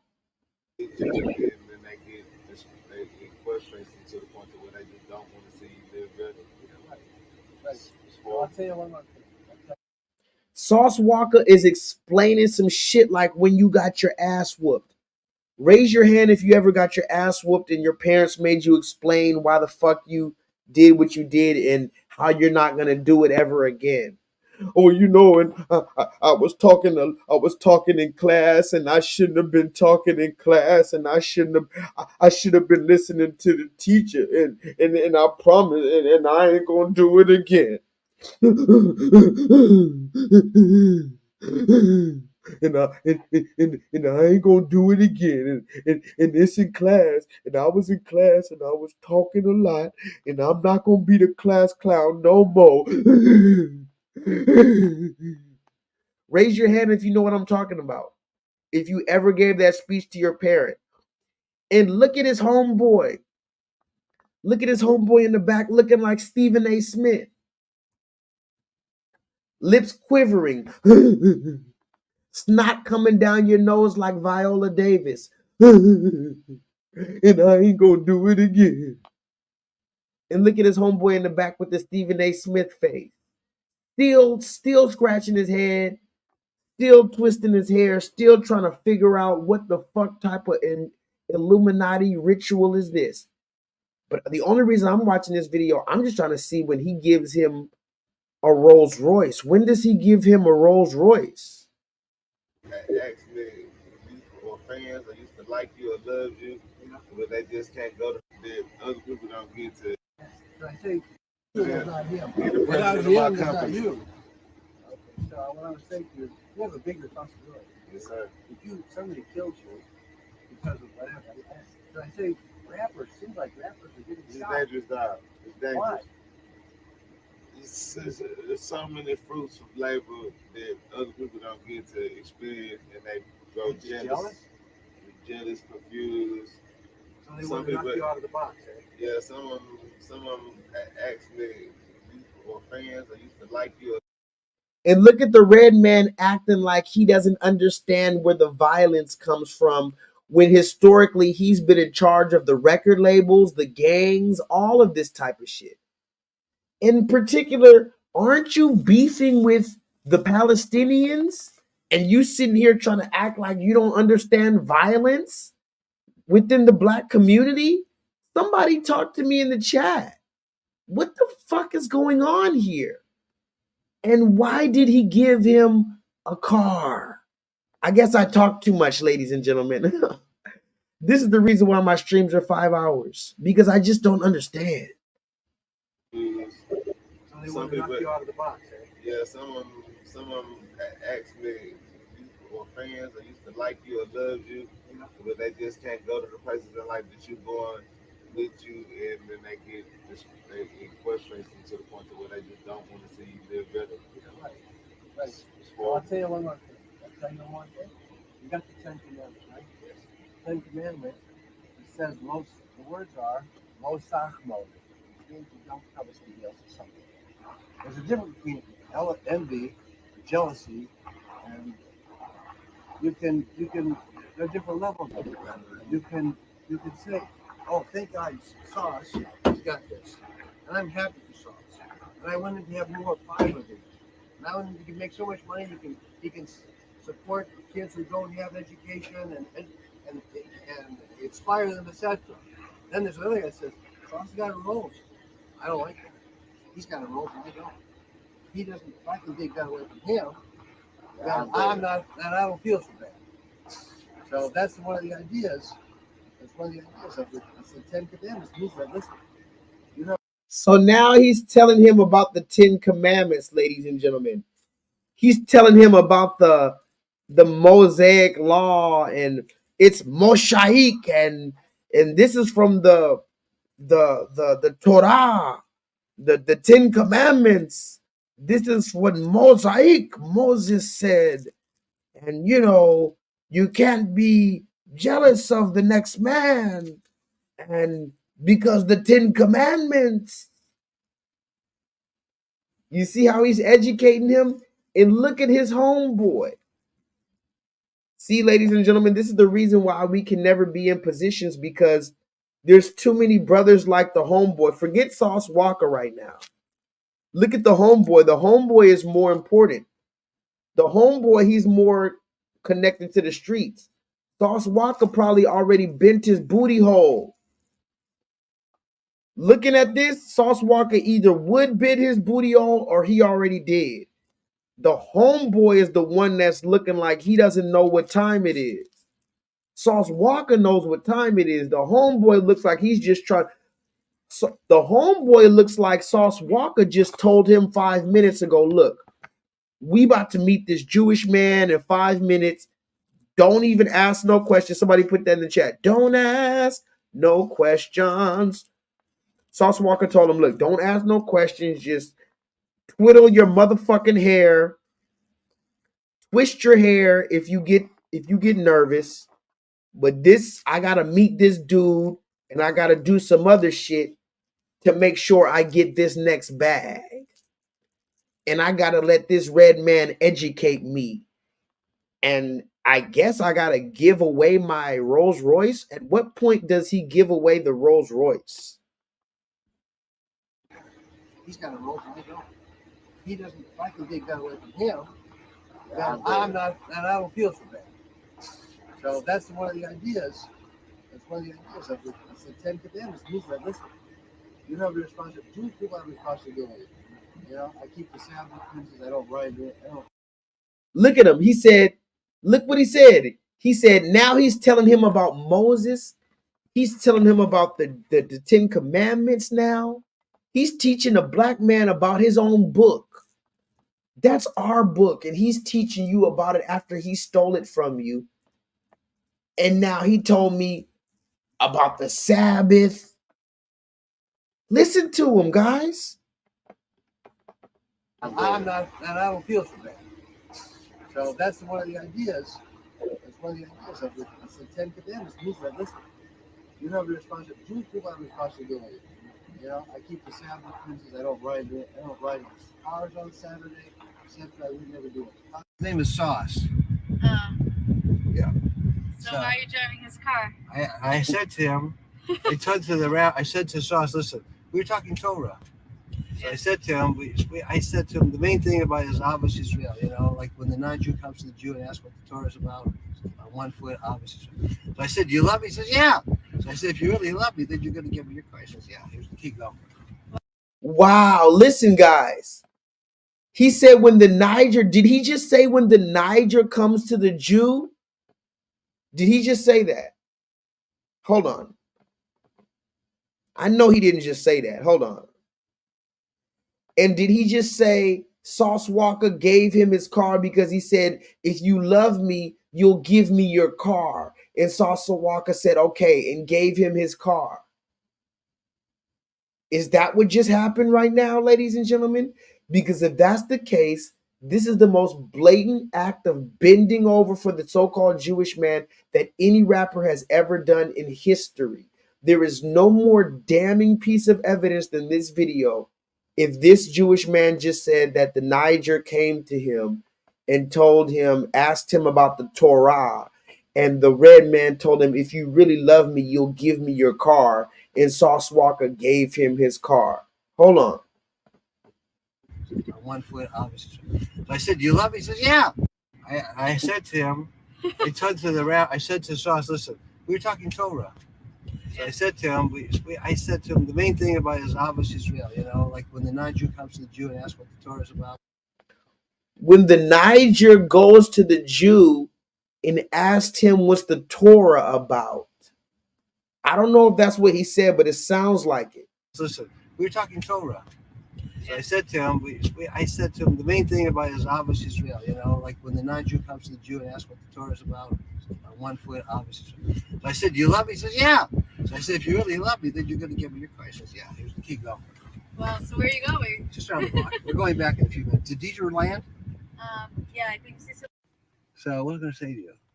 So I said, "You know, do you love me like yourself?" He said, "Yeah." So let me drive your car. I said, "Okay." Look, now he's telling all the different Jewish people in the neighborhood about how this red man gave him his car to drive. He gave him his car, and now he's filming himself telling all the Jewish people in the neighborhood. Somebody put that in the chat. Turn the other cheek. I guess Sauce Walker turned the other cheek, and he also turned over his car keys. I think that's really funny. I wonder would Sauce Walker give a random black man the keys to his Rolls Royce and tell him, "I really love you. Go on and have fun in that Rolls Royce." I wonder. I just wonder. And I wonder why this Jewish man is going and telling other alleged Jewish people and filming himself. This looks like Meek Mill bunny hopping. This is worse than Meek Mill bunny hopping for the Jewish man. Well, so where are you going? Just around the block. We're going back in a few minutes. Did Deidre land? Yeah, I think so. So what was I going to say to you? So I said, "You know, do you love me like yourself?" He said, "Yeah." So let me drive your car. I said, "Okay, here's the keys." All right. All right. Enjoy. See ya. Can you lease this to him also? Yeah. You're in that business? All right, I'll give him you gotta give me your card. Curious, give me your card.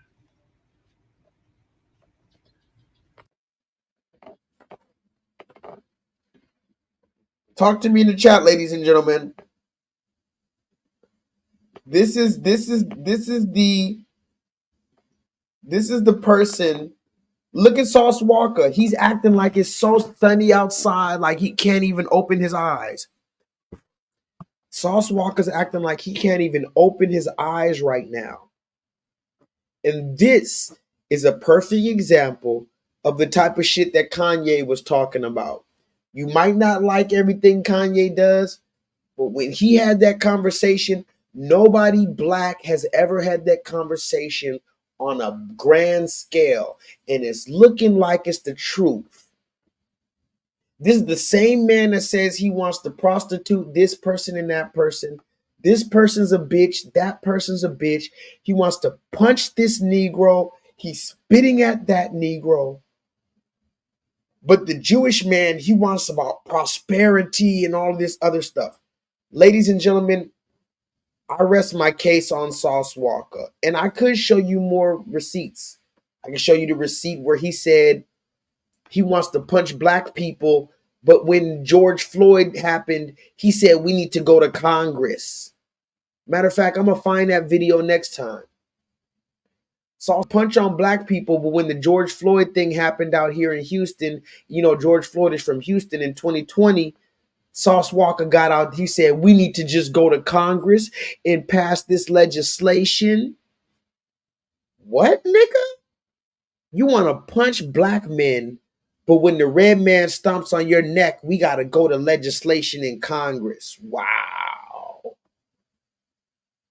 That's pretty insane, ladies and gentlemen. Now, let's watch any other thing before I get out of here. because I do have videos, you know. I got videos all day, but the question is, are you guys learning anything? Are you guys even here with me? Is this thing even on me? Speaking of Kanye, you remember when Kanye went to the Harris County jail? Look at this. Look at this, ladies and gentlemen. Kanye, since we're talking about Kanye, and Kanye is the one who had that Jewish conversation on a main stage, and he just came out and did a show with Travis Scott, and everybody was singing all this shit. All the white people was fainting like Michael Jackson. I'm gonna just tell the truth. The last nigga I seen that had people acting like Kanye was Michael Jackson. I'm talking red people. Red people faint when they see Kanye West. Kanye West performs in the Houston Harris County Jail. I thought things pretty cool before I get out of here since we're talking Kanye.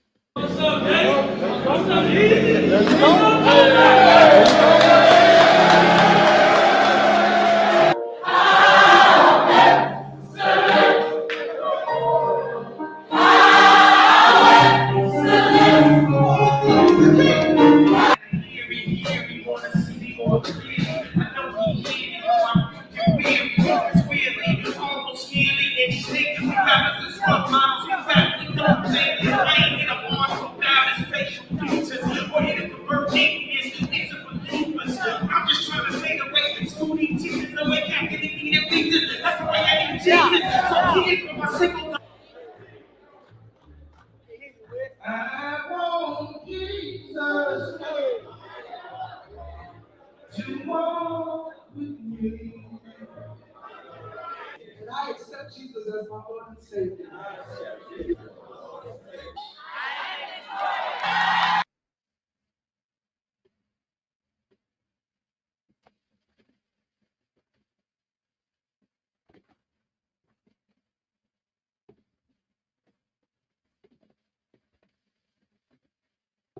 That's suspicious. That's weird.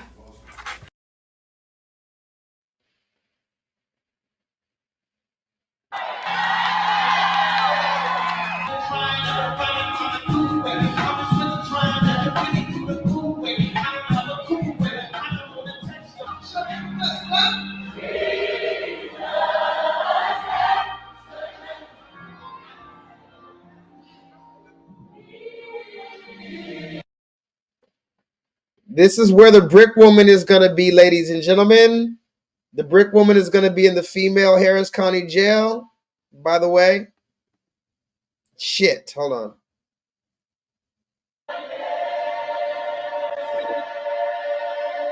You know, I'm a lifelong law enforcement officer. I started to go and serve my community here in my hometown, but we need to be firm with crime. We want our community to say everybody does, but we don't have to lose our humanity and our compassion. So yeah, I thought that was pretty cool. Hold on, let me see if I have a few more videos before I get out of here, guys. Hold on.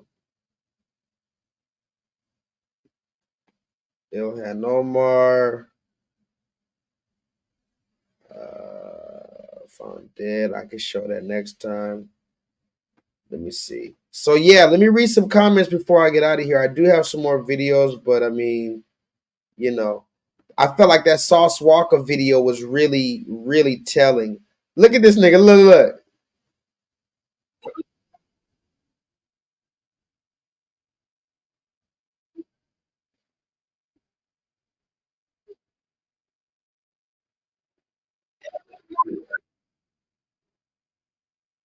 Baguette diamond Sheraton chain.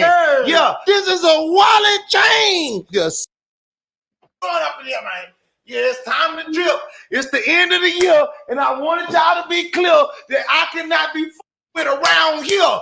New chain alert from Johnny Dane Customized. This is a Gucci.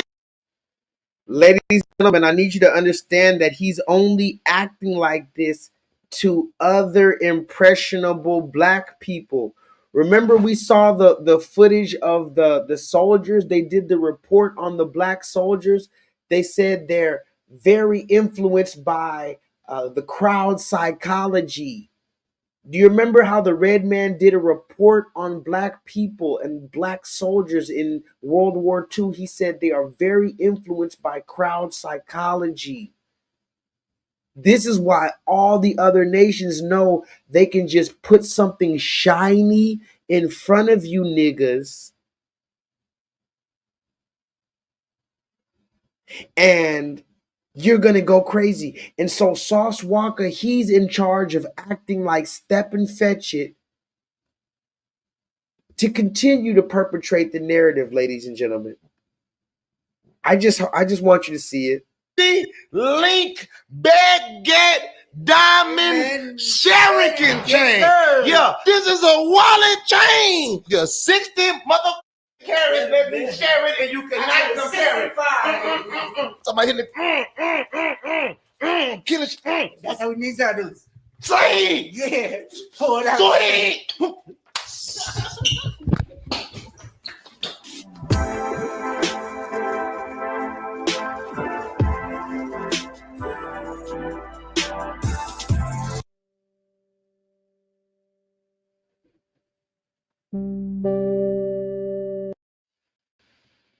Go for real. You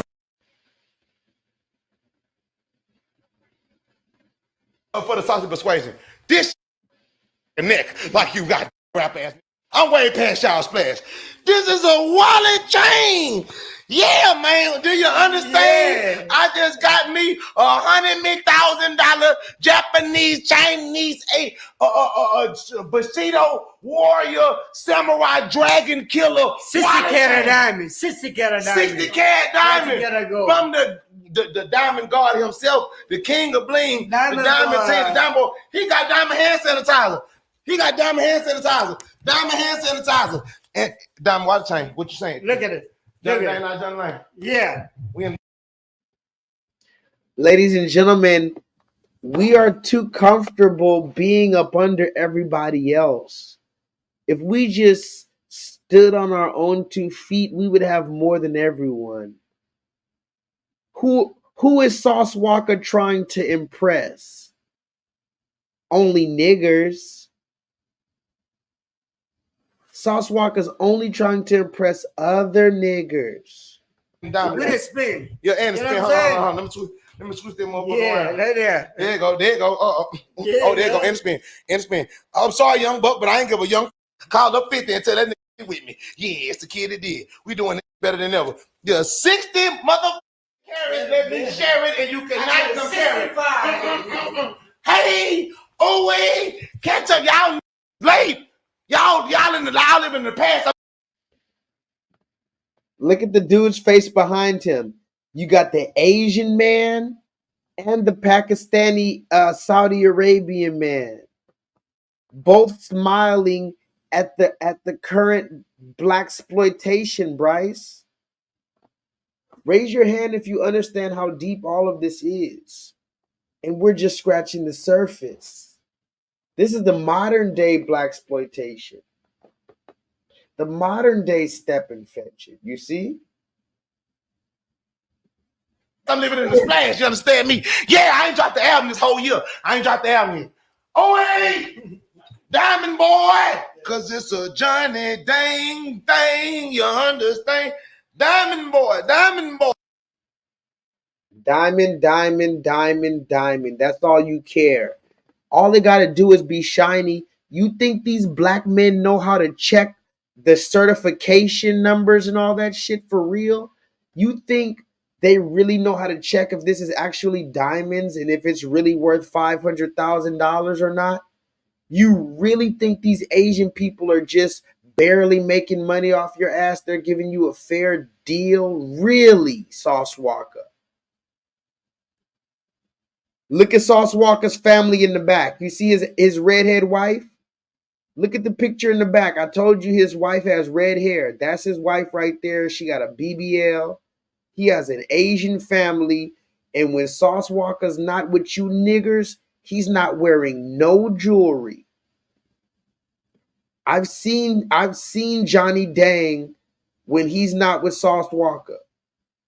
Johnny Dang does not wear jewelry away from you niggas.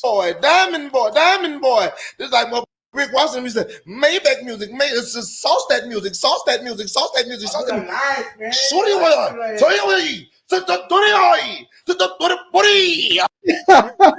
He's funny. He's funny.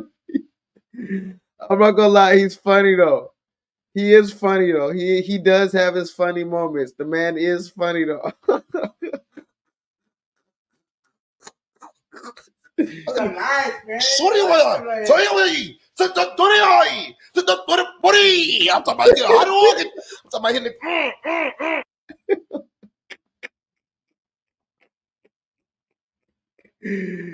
Yo.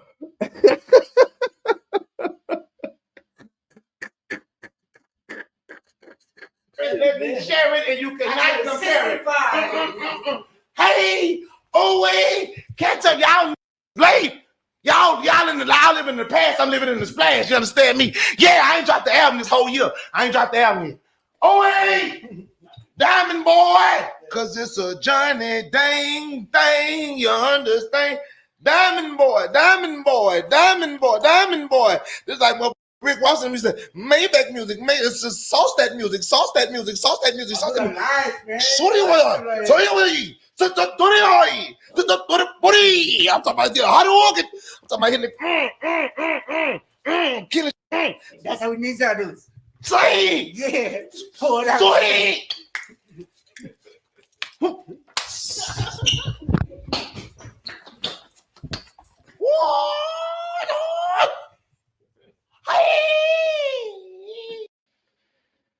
So I'm pretty sure you guys get the point. I'm pretty sure you guys get the point. Let me see if I can show you one more with just so we're clear.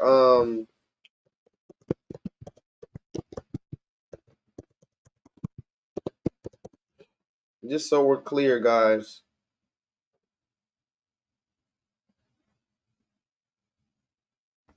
Look at all these videos right here. Look.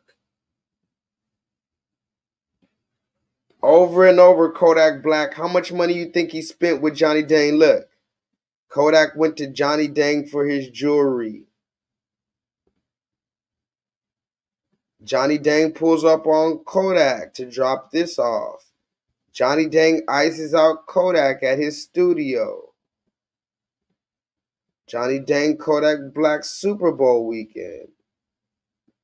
Super grooming Kodak Black replaces his gold teeth with Johnny Dang.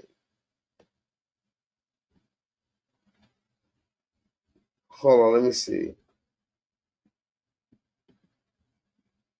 Fuck with that boy Johnny like this. I say Johnny, bitch. Johnny be right on it. You know what I'm saying? You know, straight up. This is only one. Yeah. One and only. Look at this. We don't worry about COVID, man. You know what I'm saying? He sold him this stupid ass mask in the midst of COVID. He put a diamond, allegedly diamonds on a hand sanitizer, diamonds on a mask for these stupid niggas who just want to have shiny stuff. Ladies and gentlemen, we are in such bad shape. God damn. I mean, you know, we can say that, sure, I'm not Kodak Black, you know, I'm not Sauce Walker, but I mean, are you sure about that? I mean, even if you don't want them to be, they still represent us. Raise your hand if you understand that Kodak Black and Sauce Walker represent Black American men, whether you like it, accept it, understand it, believe it or not. With that many VS Carrot Diamond?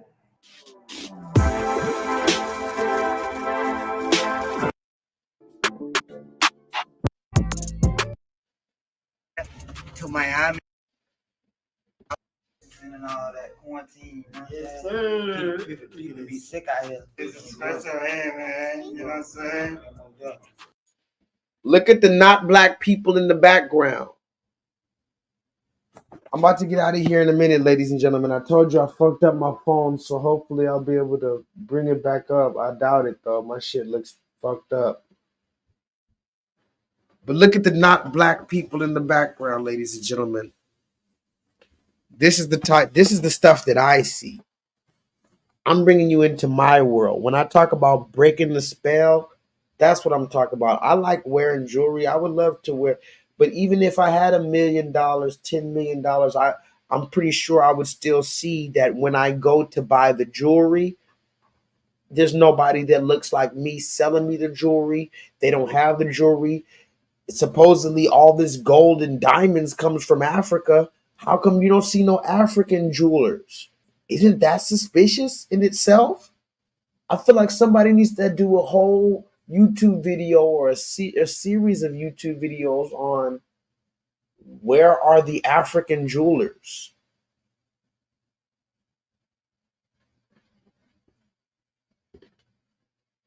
Let me see.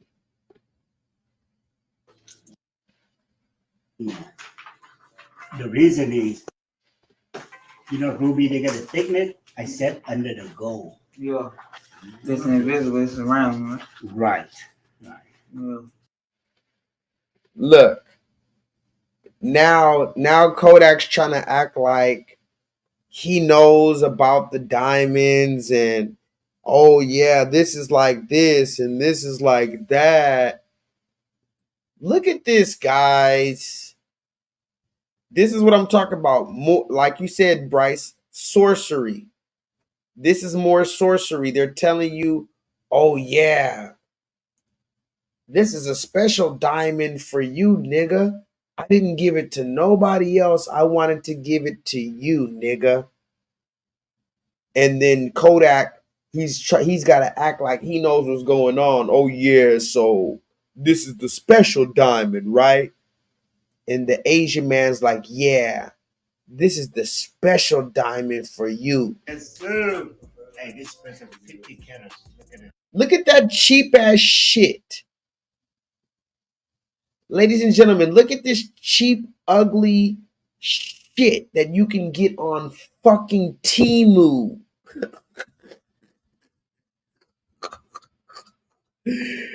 How much was I supposed to pay for this goofy shit? Are you kidding me? This has to be in order. Kodak Black cannot actually like this. This has to be to keep other niggas in slavery.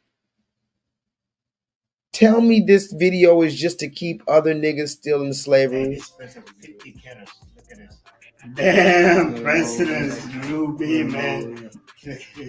Super eyes. Put them on. Put them on. Damn. You brought some more rings with you? Yeah, of course. When I do the round diamond, yeah, they can be a little bit thinner. The reason is, Ruby, they got a thickness. I said under the gold. Yeah. It's invisible, it's around, right? Right. Right.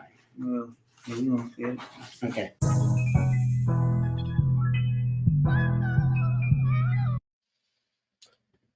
This is what's going on, ladies and gentlemen.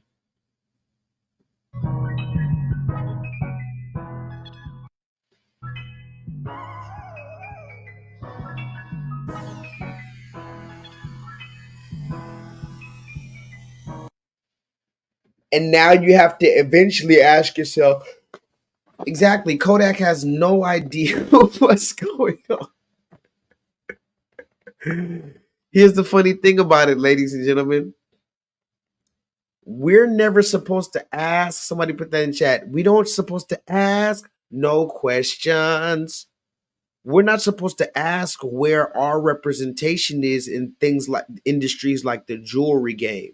Just think about how many Slick Rick. Think about Slick Rick himself. He wore 50 gold chains. Not one of them was from a black man. Not one of those dollars went into the black community. Think about Kodak Black, Sauce Walker, Rick Ross, 2 Chainz. Ask 2 Chainz. The nigga said he had 2 chains. Well, which one of those chains came from a black man? Whoa, hey, why are you insulting my intelligence? Are you serious? Yeah, he said 2 chains, but the Asian man sold him 1 chain, and the motherfucking Pakistani Saudi Arabian man sold him another chain.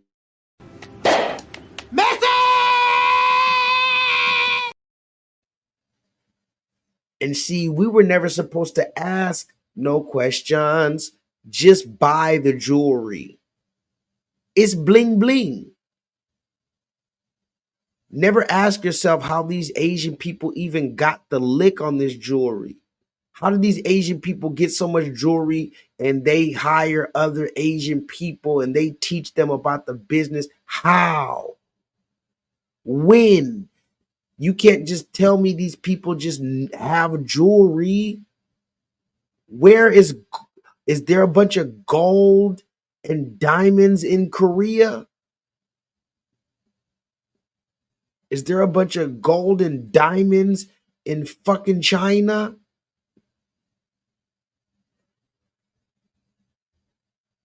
And look at Kodak Black giving all of his, look at Kodak right there. He's giving all of his faith to the Asian man.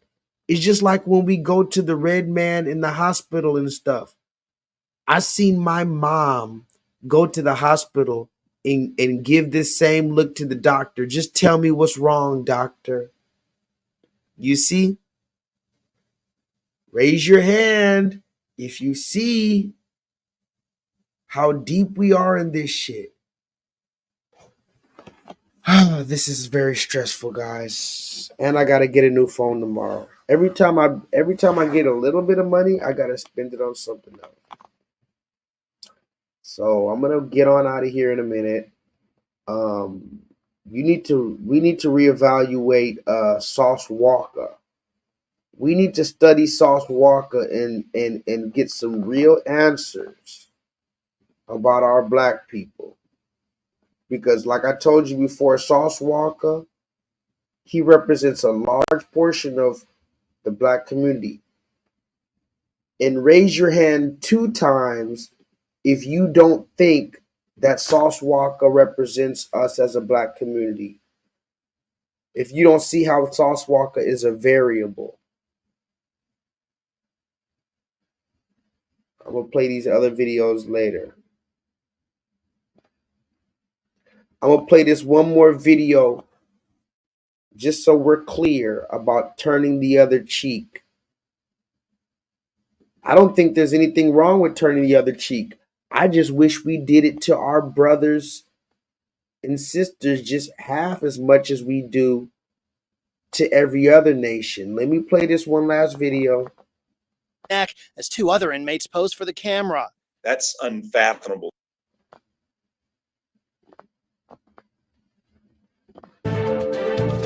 This is the photo somehow snapped inside the Burris Correctional Training Center in Forsyth, Georgia, a place where cameras mean contraband. This pic shows an inmate's eye swollen shut with a leash around his neck as 2 other inmates pose for the camera. That's unfathomable to me. They've got to do a far better job of monitoring what goes on. Augusta Talk Radio host Austin Rhodes posted the photo on his Facebook page. In less than 2 days, it got 1 million views. He says he got the photo from a family member of one of the inmates. I've exchanged emails back and forth with them. They're pretty happy about the amount of attention the case has gotten.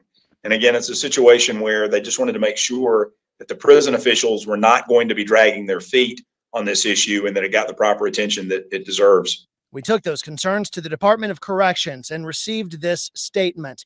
It is indeed aware, and the incident is under investigation. The DOC offered no explanation, however, on how the camera got inside. Instead, it cited ways that it prevents contraband, including infrared cameras, a cell phone access management system, and body scanners that are in place at some facilities. Rhodes plans to keep talking about the photo until more precautions go into place. So that's the image I want to leave you guys on. No intro, no outro music. I'm going to get back to the regular classes eventually, but right now I'm doing a few experiments and I'm still on the run. So we're right at 4 hours. I would take a little bit more of your time, but I think that's a good time to end. If you didn't catch the beginning, go ahead and play it back. If you didn't catch any at all, go ahead and watch the whole thing back. Leave me a comment at the end just to let me know if you were here live or if you're watching it back on the playback. Again, I am not telling you that we should not turn the other cheek. I'm simply asking a few questions. The first question, who are the only people on this earth that are told to turn the other cheek in the midst of a violation and they comply? And secondly, if it is in fact true that Black American people are the only people that are told to turn the other cheek and they comply, shouldn't we have another conversation about who we are and where we fall in line biblically? Well, I don't know. That's just a question I have. And I'm just a regular nigga on the internet. Anyway, it was a beautiful time to be alive. Thank you for joining me. You could have been anywhere in the world. Please press the thumbs up button because YouTube hates me. Tell a friend that J-LEETHAL was live. This is not a live stream. This is an online pro bono interactive learning course in which like-minded and some not so like-minded individuals gather in order to discuss the nuances, sometimes controversial topics so that we all possibly gain a motherfucker further level of clear understanding moving forward. And next time I see you, holla at your boy. 7 gang in the chat. And oh yeah, I was gonna talk about Jay-Z and the Grammys, but I still haven't even watched his stupid ass speech. Why? And I'm gonna tell you like this: Jay-Z tried to do a Kanye West after he tried to distance himself from Kanye West. Ain't that about a bitch? This is exactly what I'm talking about. These niggas that ride the wave only when it's convenient. Anyway, we'll talk about that next time. Please vibrate higher.